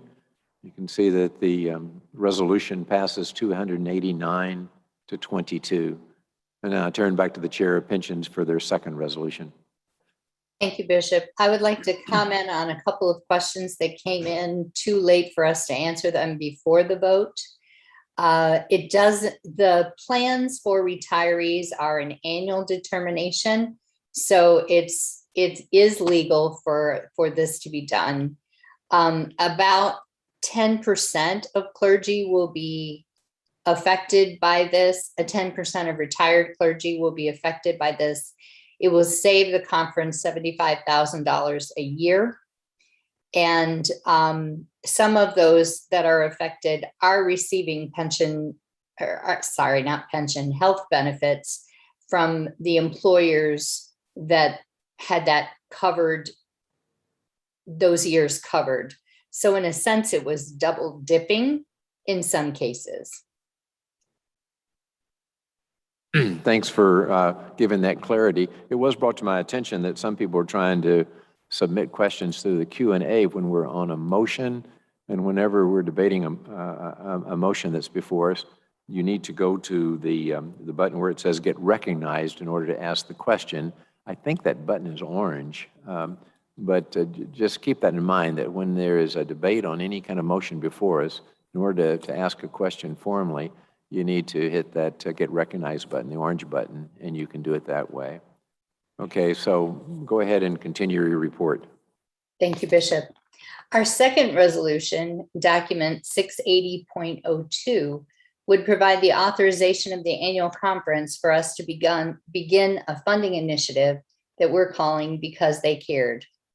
This initiative would provide funding for future retirees' pension and health benefits in times when the funding provided by the Clergy Fund and local churches would not be enough to cover the needs. In recent years, we have covered funding gaps through what we call our health and pension reserve funds. Between 2018 and 2023, we will have made payments of about $5.5 million from the reserve funds. We want to continue our practice of meeting these expenses without special charges to local churches. This has required us to anticipate what might be needed in the future and then develop a 3-point plan to fund the challenge. Lisa Schilling, an actuary by profession and member of our Board of Pensions, provided a detailed explanation of the factors that stress our funding in the pre-conference briefing, which is available for viewing in the recording of these sessions. For now, we will just hit a few highlights of her presentation. Our clergy pension and health benefits have some knowns and some unknowns. The knowns for the clergy are in terms of guaranteed benefits, and they provide an obligation on the part of the Board of Pensions and annual conference that results in us having some unknowns. While life expectancy is certainly an unknown, the biggest unknown that we face is market performance. Westpath provides us with possible scenarios of market performance in order to help us with our planning.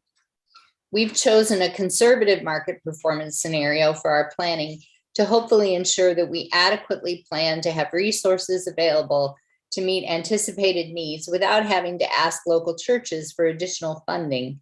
We all want to avoid that. Your Board of Pensions is working on a comprehensive program to make our resources stretch as far as possible. We will have more elements of that to present at the June annual conference in 2022. We currently have sufficient resources to provide for all currently retired clergy and those who are retiring in the near future. Our stewardship of pension funds in coordination with Westpath has been both faithful and diligent. However, the pool of retirees in the future, combined with the uncertainty of economic projections, makes for something akin to a mortgage balloon payment coming due in the future. We want to ensure that we have the needed funds for all current and future clergy covered by our covenant.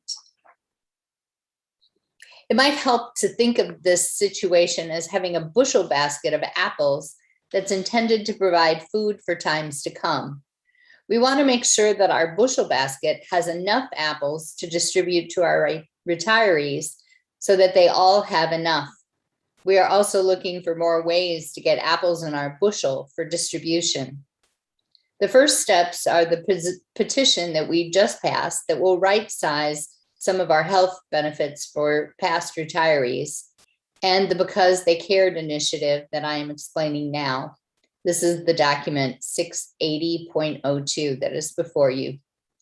The primary purpose of the Because They Cared initiative is to provide another source of funding for current and future clergy pensions and health benefits.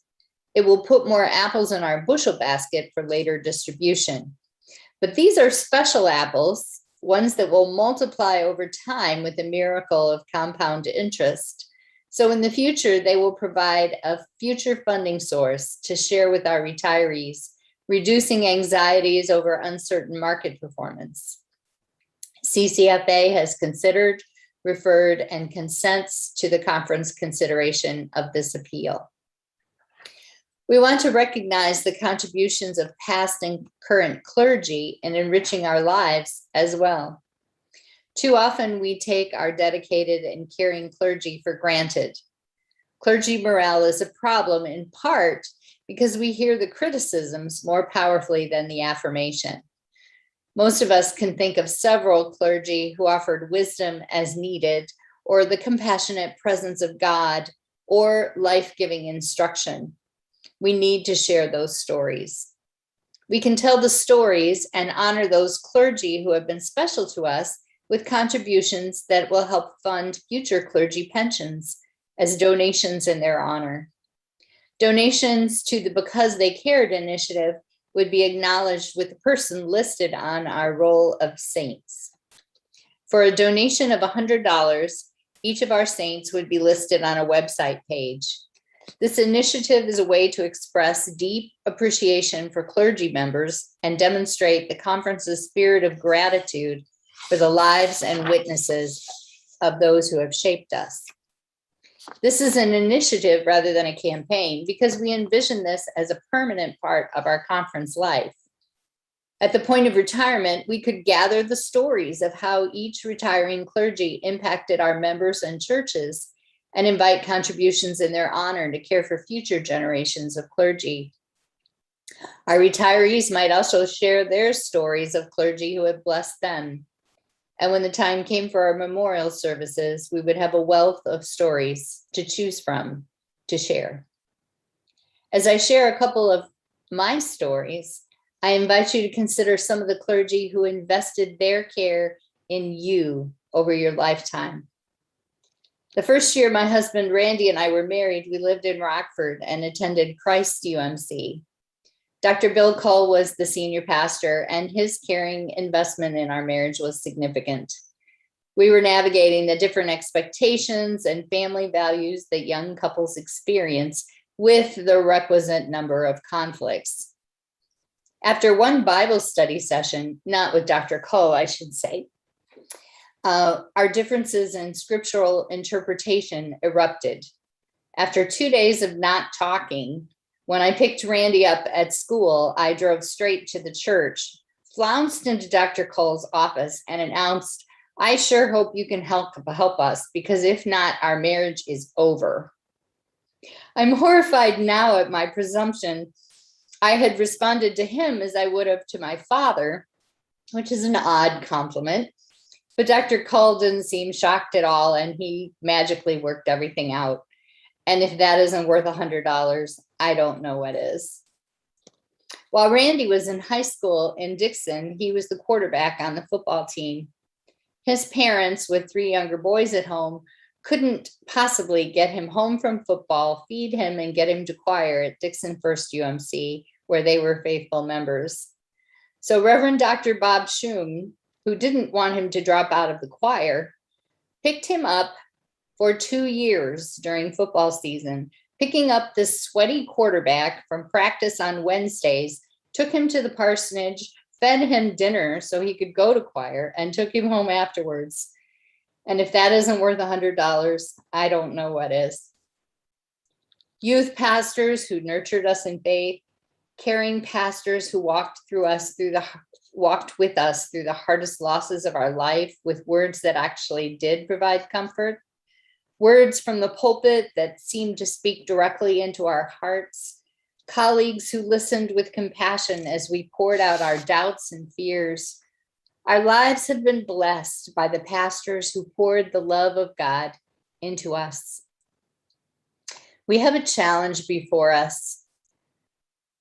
We at the Board of Pensions propose that we meet that financial challenge by tapping into our gratitude.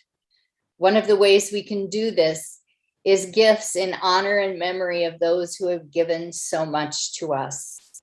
Because they poured into us, we are thankful, and we can honor them by passing the blessings along to others in their names. Consider those that you would like to honor. Write down their names. We will add them to the roll of the saints, and the $100 contribution in honor of each of them will go into a restricted fund to help provide for future retiring clergy. Because they cared, we can pass on the blessings. Do we have any questions on this resolution? You still haven't made it in motion. It might help to go ahead and make the motion, and then we'll ask for questions at that point. Bishop, I move this resolution for a vote of the annual conference. It's Okay, now, 80.02. okay, thanks. So the motion is before us on document 680.02 found on page 12, and it's open for debate. And as I said before, if you have any questions or anything now, you should really go to the little orange button, the get recognized to put a question. And we do have Bob Burkhart. I will recognize now who has a question. Bob, can you join us?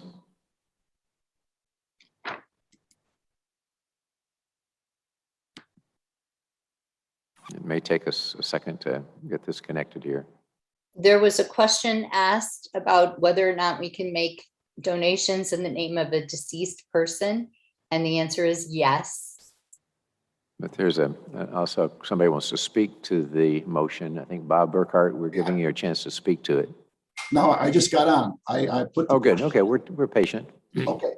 I put the question in the inquiry. If every church paid its pension bill and its medical insurance premium in full all the time, would there still be need for a drive? I think that's a Lonnie question, but I'll just take a stab at it. I think, yes, there is still a need because we have, as I made the analogy of a mortgage balloon payment, there's enough uncertainty about the market and about longevity that I think we need some form of additional funding in order to reliably have what we need. Well, I have a follow-up question then. This relates to the West Path. Does this mean that West Path is not investing the funds to get what we're expecting? Bob, just 1 minute. We can barely hear you. I don't know if you need to get closer to your microphone or not, but we can barely hear you. Lonnie is better now. Lonnie is at the podium. You have about 3 or 4 questions you wanted to ask. So if you can go slow, then Lonnie can hear the question. He's kind of trying to pick it up. See if you can get closer to your mic and ask the first question. We'll let Lonnie respond, and then you can ask the second question. Go ahead. Okay. The first question. Okay, now? Yeah, we can hear you a little better now. Okay, good. First question. If every church paid the medical insurance premium in full all the time and the pension payment full all the time, would there still be need for such a drive? Okay. Conference Treasurer, thank you for the question, Bob. Currently, we bill local churches for the pension and health benefits of the clergy person serving the local church. None of that bill includes a contribution towards current retirees. So the fact that a local church may skip a payment on or whatever we don't collect for current expenses won't really affect our ability to pay for benefits for the currently retired. I think that, and so we've spent on an annual basis in 2021 2021 anyway, we will spend about $2.5 to $3 million in support, in cash this year in support of current retirees. None of that is billed to local churches. Your Conference Board of Pensions has tried to manage this in a way in which local churches aren't carrying this burden. And we've done that by having a reserve fund that we built up over time. Whenever something good happens, we put money aside, we save it for when something, when it becomes necessary. And so we're bringing to the attention of the annual conference the need to keep a robust reserve fund so we can meet the obligations for retirees as those obligations shift, but they're not based on current billing to local churches. Okay, in the insurance business, first of all retired pastors are not in the conference insurance. Each of us have our own insurance.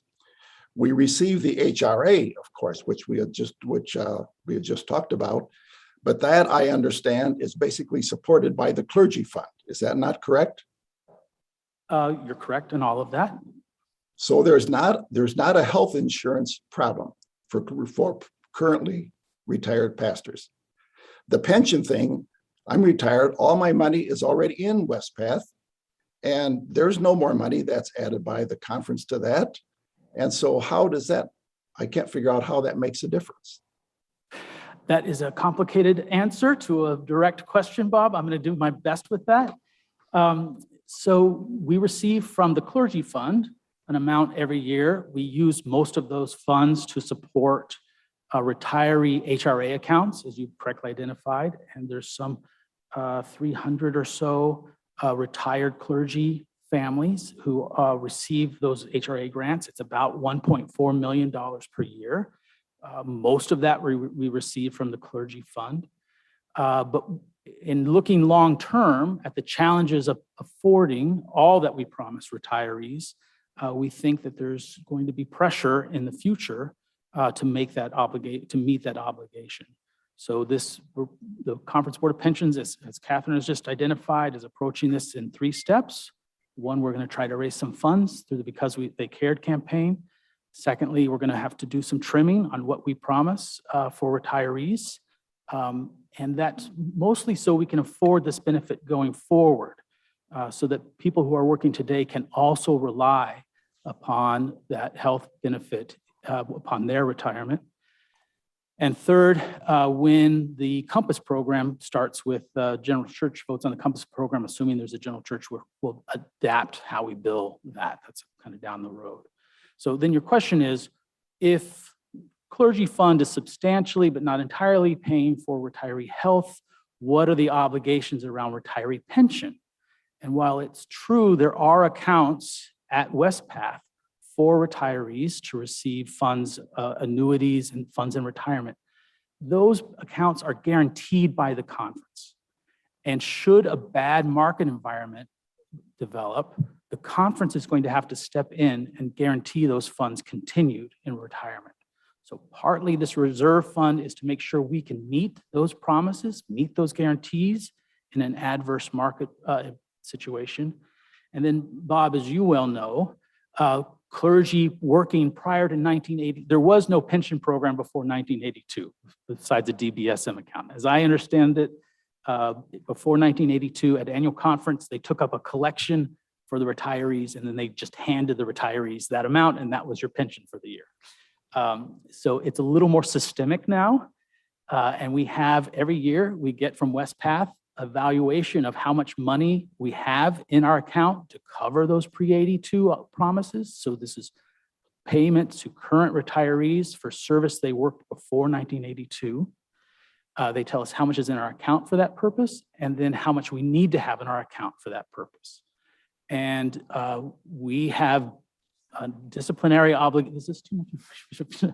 We have a disciplinary obligation to have that fully funded by 2021, which we will achieve. Thank you, annual conference, for your careful stewardship to meet that need.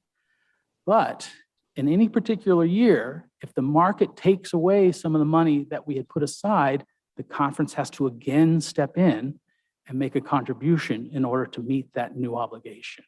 And so your Conference Board of Pensions is saying, what should we prepare for in case we have to make future contributions in pre-82?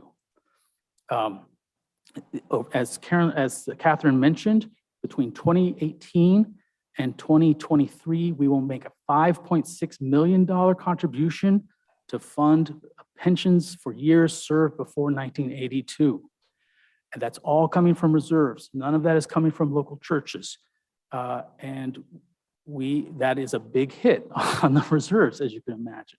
So there's a need to kind of anticipate what might come next and prepare ourselves so that we can meet those obligations without shocking the connection or the conference with surprise bills. So that's kind of the sweep of where we're going right now. Things can change, obviously. The amount we think we need today to pay for all clergy persons for the rest of their lifetime is based on a number of factors. If suddenly there's a magical thing that helps people live forever, that's going to get really expensive. On the other hand, if there's a rapture, it might get very cheap. I hope. So the point is, there's just a lot of ambiguity in the system, and we need. Your Conference Board of Pensions is saying a $5.6 million burn through the reserves is an intense hit, and we need to prepare for what's next and build up that reserve going forward. And that's the kind of sweep of what's happening here. One follow-up here, please. Just a minute, Bob. I think it may help the House a little bit because as I read, it says that 680.2, it's because they cared initiative. And I've heard the term campaign mentioned a couple of times. Catherine, can you clarify, is this a campaign or is this initiative, and what's the difference? Because I think there's some confusion there, and it might just help the members of the annual conference to hear from you what's intended. Is this a campaign with some sort of a goal for it, or is it an initiative in inviting people? It's an initiative rather than a campaign. A campaign usually has defined time frame. And we see this as becoming a permanent part of the annual conference's life together, where we're acknowledging contributions of past pastors and we're giving in their honor to provide that, that safety net on future market performance. Okay, I was just checking because there was some confusion of the use of the language there. The next person on my queue is Melissa Early. And I think that she has a question, but I don't know what that question is.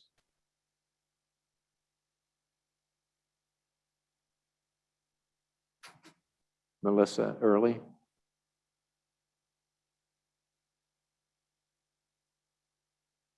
There's several people queued up for questions. Some of the, I don't know whether you've seen the video online, the pre-conference vision, but it explains it in the video, I guess, that was for pre-conference. Can you hear me? Are you there? I'm here. Can you hear me? Just barely. Get closer to your microphone if you can.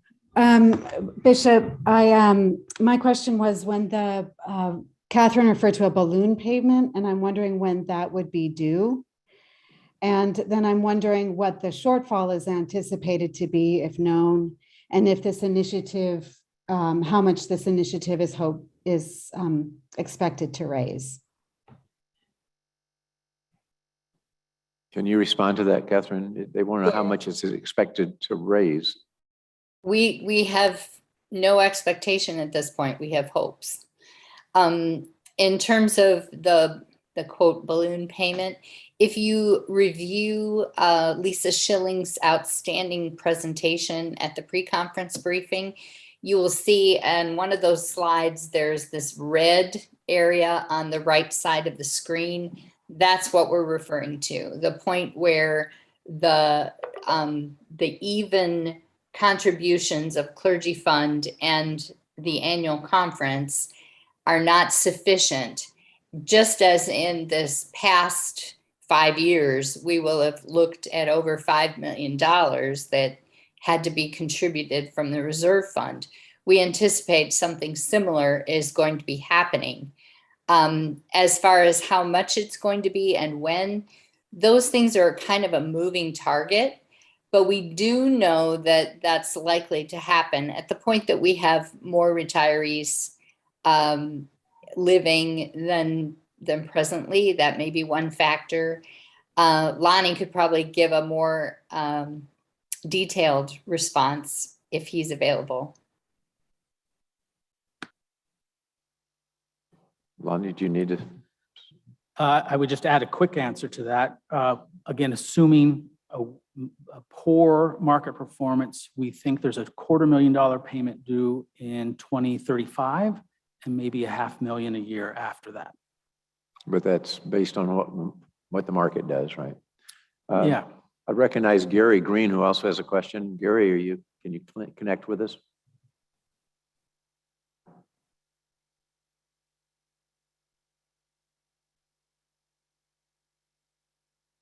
Hello? We can hear you, Gary. Okay, good. Simple question. We live in a society where people move around a lot. Is this intended to be a fund sort of in the family only, the Northern Illinois Annual Conference family, or is it possible to honor a clergy person that you knew somewhere else in the universe, but by making a contribution to this fund here? I hope that's clear. Yeah, I think it's clear. The response, Catherine? Yes, of course you could honor a clergy person. I had 22 years in the Tennessee Conference, and there are a number of clergy that I would like to honor. Just recognize that that contribution is to our pension fund until such a point as I've had a conversation with Tennessee and they may choose to do something to replicate this initiative there. But yes, of course, those contributions would be honored and they would go on our roll of saints. I recognize Mary Gay McKinney.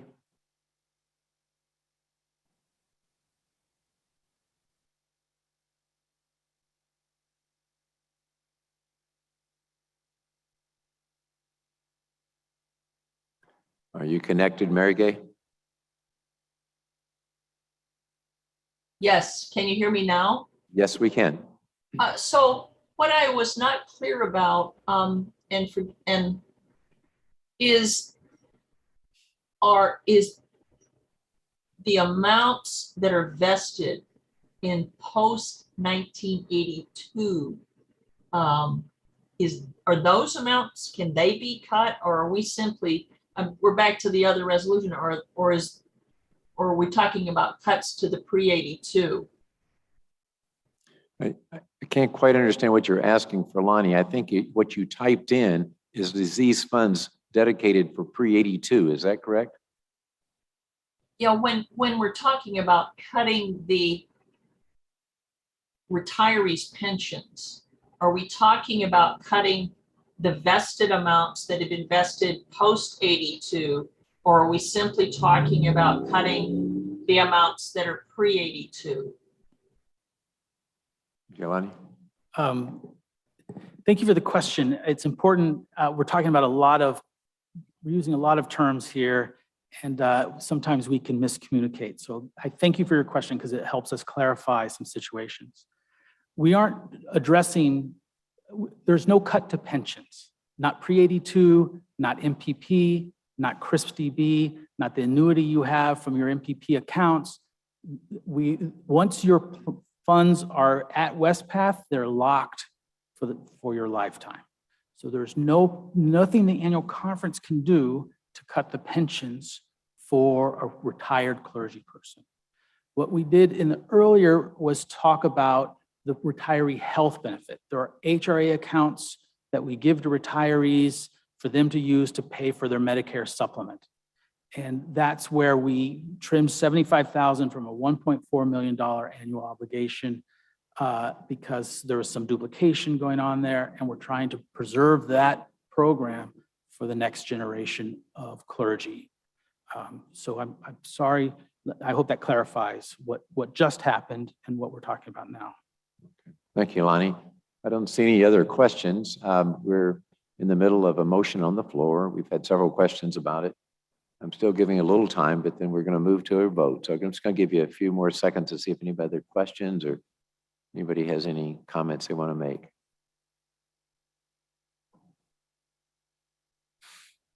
Not seeing any other, we will now vote on the motion to accept document 680.02 Because They Cared initiative found on page 12 of the legislative packet. Please take out your smartphone, iPad, or open a new tab in your web browser or go to www.niac.gntvmedia.com. This link will also be in the chat for you to click on. Once you have loaded the page, please type in your voter ID and click the blue Submit button. If you need assistance, you may submit a question through the Q&A or call the GNTV Tech Support Hotline. Most of you have already done all of that, but if you're just joining us, you need to do all of that. So now I declare this ballot open. If you've already entered your voter ID, please click on the green Load button to be able to vote. Please make your choice and click the blue Submit Vote button to receive a confirmation that your vote has been recorded. I'll give you about 30 seconds to do this.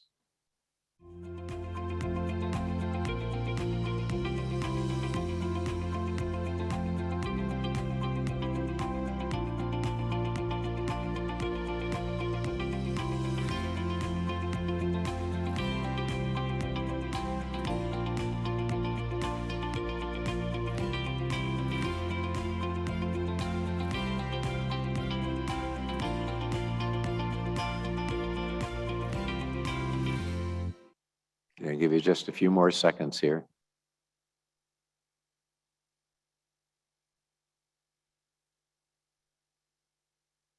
Okay, I'm going to declare this ballot closed. And it'll take us maybe 30 seconds or so to get the results of this ballot. I don't think it would have been possible for me to go to seminary without the money that I got from GBHEM. Both of my parents have passed away, and so especially this very last year of seminary, I would have had to stop going to school. I was able to leave all of my education debt-free. Higher Education and Ministries Office of Loans and Scholarships distributes over $5 million, impacting the lives of over 2,500 students every year. Through scholarships funded by your donations, United Methodist student leaders are able to do amazing work in our schools, churches, and communities. Looking back, I'm incredibly grateful for having the opportunity to receive the Gift of Hope Scholarship, actually all 4 years of college. I'm so grateful for what it's provided me and the opportunities I've had by being able to receive that. Through scholarships, we are investing in the next generation of church leaders. It's kind of like you're sowing seeds.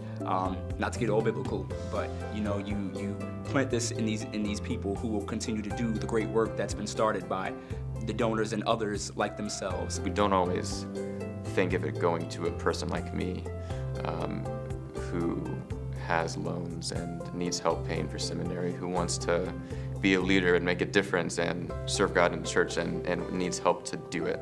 And so I would just make sure that they knew how their gift allows people like me to more deeply engage in the work. But a gap still remains. Up to 1,000 students every year do not receive scholarships as the available funds run out and education costs continue to climb. By investing in a student, what we're doing is investing in our next generation of leaders here in the United States and around the world. And that investment truly makes a difference in the lives of our students. For me, it was a blessing to receive a scholarship because it helped me to be able to be who I am today. It helped me to be able to be one of the leaders for the Methodist Church. It helped me to give me opportunities that I would never have. You can close the gap and make an impact on future students with a financial gift to GBHEM's Ministry of Scholarships. GBHEM offers a variety of ways to give, including online and by check. Contact our office today to find out more about investing.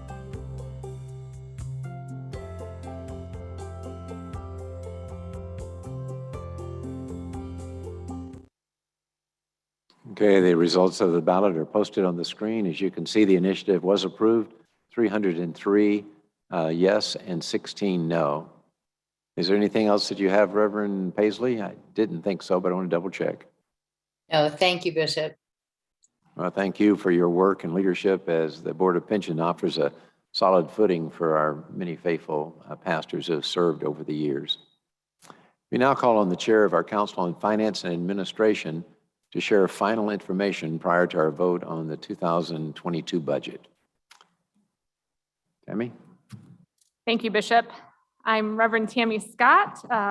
For a few more minutes, your Vice Chair of Council on Finance and Administration, unless I can twist Stephanie's arms. No, we did receive a few questions earlier in the Q&A, and we wanted to take a few moments to address those before we put the budget before you for a vote.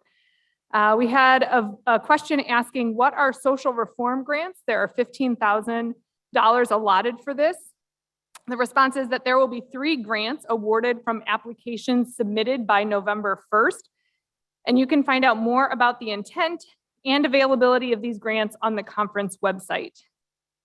Another question asked was, is the budget submission impacted by future decisions with respect to a dedicated bishop for the Northern Illinois Conference? So the conference receives money from GCFA for the Episcopal Office, support of the Episcopal Office. And as of now, we anticipate that we will continue to receive the same support of $85,000 in 2022 from GCFA. The bishop's salary is not paid out of our annual conference budget. So a change in bishop or a shared bishop or any of those things do not affect our annual conference budget. I hope that answers the question. Stephanie? I'm a lot shorter. Let me get this down. Okay. Our next question is, did our support for campus ministry and conference camps increase, stay the same, or decrease for this coming year? The program ministry budget is remaining flat for 2022 at $605,000. The exact allocations on what goes to campus ministry, conference camps, or any other program that they support has yet to be determined. That will be allocated by the programming group from the shepherding team. We do want to make a note that the camps had to be closed for a period in 2020 and opened on a reduced schedule in 2021. This resulted in a significant decrease in revenue from camp registration fees, which is how they pay for their staff. So there were some staffing costs in 2020 that had already been incurred. And then there was the income comes in through the summer and there was really no income. And so the conference made available $170,000 to help meet the gap in expenses between the expenses and revenues. That is not something we do on a regular basis. So we don't expect the support for camps to be we expect that to decrease going forward because that's not going to continue to happen in the future. We expect our camps to be open again and to be able to pay for themselves. The next question is, can you provide more information on the DS salary and benefits line? I know this is explained a bit more at the top of page 3. There's a question about page 2 indicates the salary is $91,858. While the top of page 3 says DS salary is listed at $469,293. So each DS salary is $91,858, and we have 5 district superintendents. So if you multiply $91,858, you get $459,290. I'm assuming there's some pennies in there that get added as well. That gets you to the $293. And we just want to also mention that our DS salary is calculated at 1.7 times the conference average full-time clergy. Conference average of full-time clergy appointed to local churches. Average salary of full-time clergy appointed to local churches. This is actually the first raise we've given to DSs in 4 years. They get $184 extra dollars in 2022, which is about $350 a week. So now they can enjoy an extra small coffee each week with their raise. All right. And last question we had is the upcoming pension shortfall addressed in the budget? So the budget we are voting on today is the conference budget. It is paid for with apportionment dollars. Anything involving pension and health is not a part of this. Pension and health for clergy is not a part of the conference expenses. This budget only covers conference expenses. So that is the program budget, that's our conference staff, like district superintendents, district administrators, and other staff. So we want to be clear about that.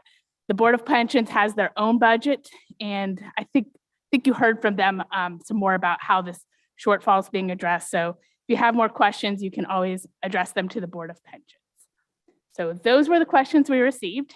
And with this, Bishop, I move approval of the 2022 Northern Illinois Conference budget as printed on page 1 of the legislative packet.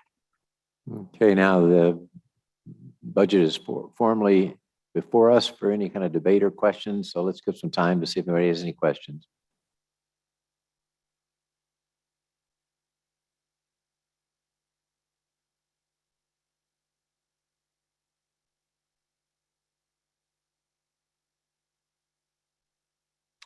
Not seeing any. I think we will now vote on the motion to accept document number 600, which is the Northern Illinois Conference 2022 budget on page 1 of the legislative packet.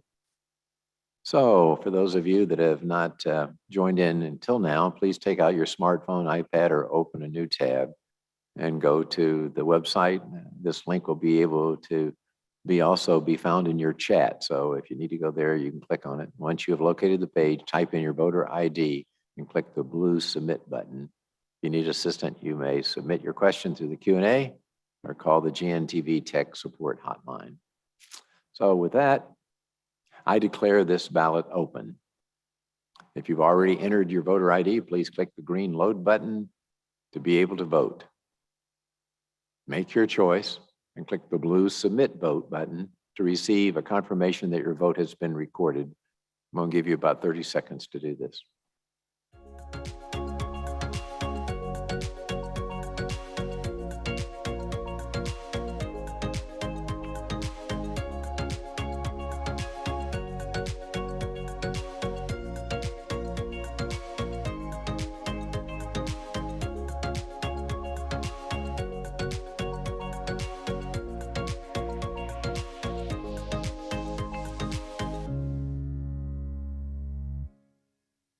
Okay, just a few more seconds.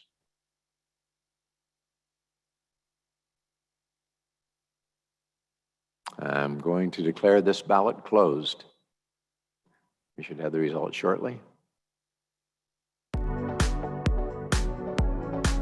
I love the diversity of the United Methodist Church. I love our theological diversity. I love our global diversity. Do no harm, do good, and stay in love with God are the basic principles that I live by, and the United Methodist Church has taught me that. I truly believe in the concept of open table.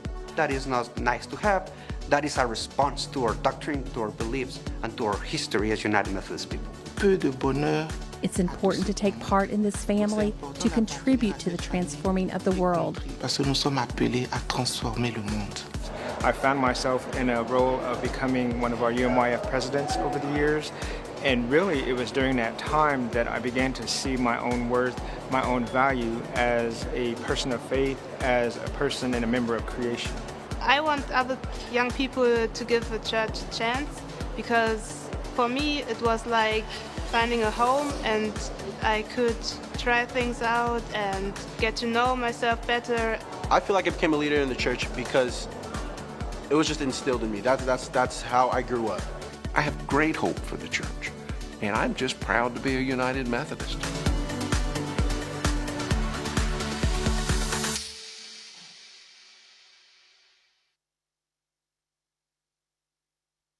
Okay, the budget vote is on the screen, and it was approved 315 to 8, which is amazing, Stephanie. That's your 9th budget that you have presented that has been passed. So congratulations. Anything else coming from CFA? Bishop, I just would like a moment of personal privilege to thank Stephanie for her 9 years of service on CCFA and the last 2 years or so as chair. When Stephanie stepped into the role of chair of CCFA, none of us could have imagined what she would be leading us through, and she has done it with wisdom and grace, and I am so thankful to have been able to work with you, and I will have you on speed dial still as I continue to lead the CCFA. So thank you so much for all that you have done for me, for our conference, and Lonnie and I and CCFA. We wanted to give you a small gift just to say thank you. Can we have a standing ovation here in the house?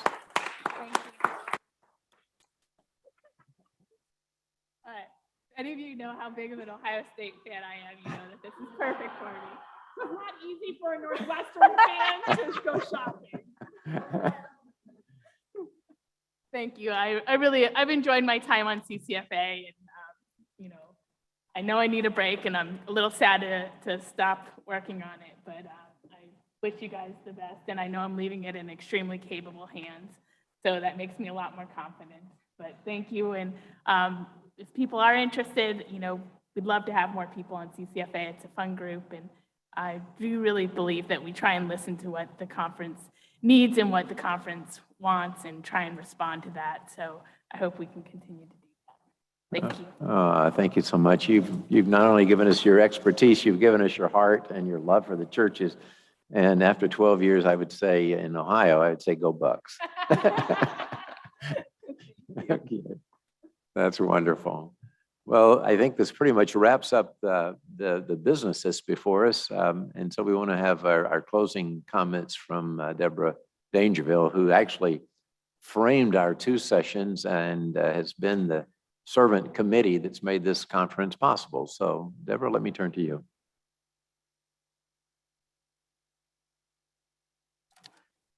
Well, Bishop, as we come to a close, I would like to just take the time to thank my hardworking team that assisted in making the annual conference a smooth session. My vice chair, Katie, our credentials coordinator, Ryan, our worship music coordinator, Addison, our pre-conference briefing coordinator, Char, our lay leader, Mark Mancy, our volunteer media staff, Matthew, representatives from the United Methodist Women, the United Methodist Men, and all of my committee members that served on the various subcommittees. And most importantly, our conference great staff. I just want y'all to know, we have a great staff. Laura, Anne Marie, David Quinn that stepped in, and always Arlene for helping us along the way. We also want to thank GNTV and AV3 Productions for making the process a smooth one. And finally, just want you to mark your calendars for our hopefully in-person 183 annual conference on June 8th, 9th, and 10th. I thank you for allowing me to serve in this capacity. Thank you, Bishop. Are you telling me there'll just be one session next year? Yes. Yes. So we won't have to Just start. one session. Oh, okay. 3 days, though. 3 days, okay, and we'll have our legislative committees. Thank you so much. Let's express appreciation again for that wonderful committee. Thank you so much. There's probably some people I should be thanking, but I'd really want to take this time to say thanks to every member who's participated both in July and now that's turned on the screen and online has been part of this annual conference. When Jesus said, when 2 or 3 are gathered in my name, I will be in your midst. And Jesus says it finds a way.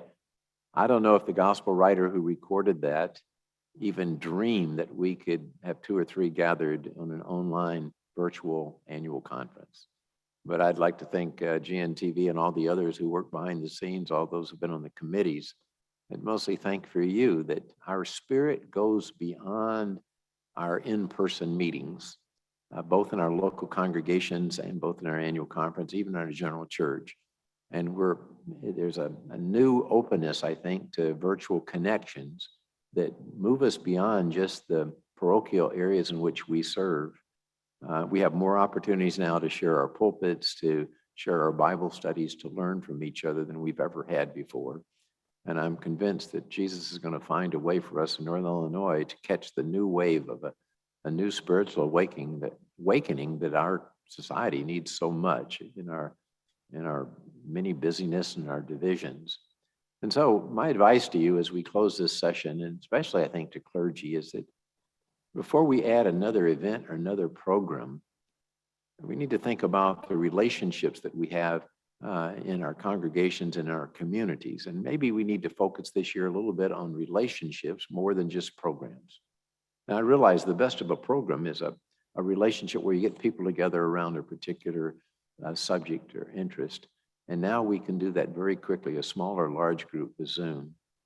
My personal experience is if I can get about 6 or 8 people on a Zoom meeting for about an hour, we can accomplish a lot. Anything over that, it seems to be kind of drains my energy. And so I would recommend that you consider more small meetings with people. So if you're working on something as clergy and you don't have to wait till next Tuesday when your clergy group get together, you can actually pull 6 or 8 of your friends together in a short period of time and get some input. And I think that's the future, that it just in time kind of consultation and relationships. And that's not just for doing the work of ministry. It's the being of ministry together. That sometimes we do that around pastoral needs that we have. And those of you that are members of churches, give thanks that your local church is finding ways to connect you with other members of your church, that you might do those spiritual exercises of Bible study and engagement around certain issues that enable you to be part of the church even when you can't be together as much as you have been in the past. I think we'll always have a new hybrid experience of the church, and Jesus will find a way to be with us. So I send you forth in your greetings that you have a good fall season, and we look forward to this end of this Pentecost season and the beginning of Advent not too far in the future. And with that, I'd like to close us with a word of thanksgiving and prayer. Let us pray. God, when we set up these 2 sessions of the annual conference, we set the theme of Jesus makes a way, and you have made a way. And we've reclaimed our trust in you that you will find a way in the future as you have in the past.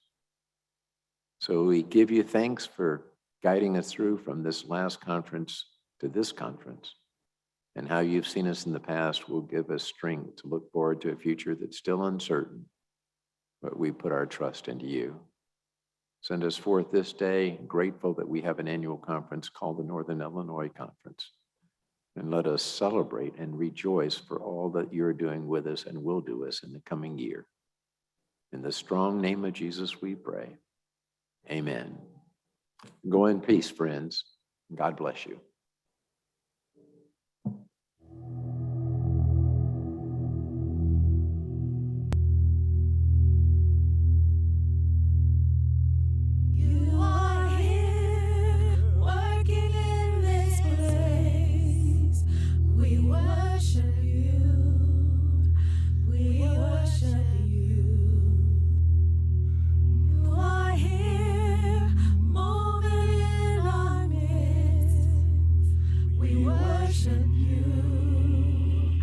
We worship you.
working in this place. We worship you. We worship you. You are here, moving in our midst. We worship you. We worship you. You are here, working in this place. We worship you. We worship you. You are waymaker, miracle worker, promise keeper, light in the darkness. My God, that is who you are.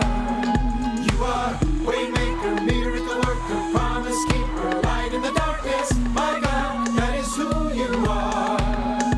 You are waymaker, miracle worker, promise keeper, light in the darkness. My God, that is who you are. You are waymaker, miracle worker, promise keeper, light in the darkness. My God, that is who you are.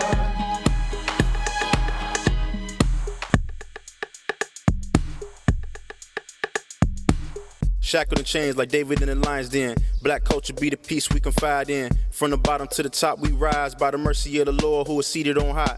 Through all adversity we still embrace with a smile because revenge feel good until you bitter inside. So we praise the one who make a way out of nothing. Creator of the stars and creator of color. We believe in equality of humanity because in God we see the plurality. We know Jesus loves us all. Why would we want to build a wall? Waymaker, make your new reality. Birth in us your new humanity. Abrimos nuestro brazo al otro. We open our arms to every other.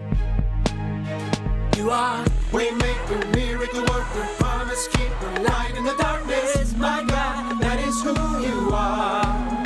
You are waymaker, miracle worker, promise keeper, light in the darkness. My God, that is who you are. You are waymaker, miracle worker, promise keeper, light in the darkness. My God, that is who you are. You are waymaker, miracle worker, promise keeper, light in the darkness. My God, that is who you are. My God, that is who you are. Then there's fragility, the inability to relate to the sense of futility, dismiss outcries, acceptability, label objection as incivility, absent humility, more hostility, indifference, a recipe for volatility. Waymaker, save me, remake me with your one for all sensibility. Waymaker, I'm in your image. I don't see color, makes me grimace. My color is not all of me, but if you don't see color, you don't see me. Under law, we do equality. Why is this still our sad reality? Justice is love in public. Help us fix the sick republic. Help us fix the sick republic. You are waymaker, miracle worker, promise keeper, light in the darkness. My God, that is who you are. You are waymaker, miracle worker, promise keeper, light in the darkness.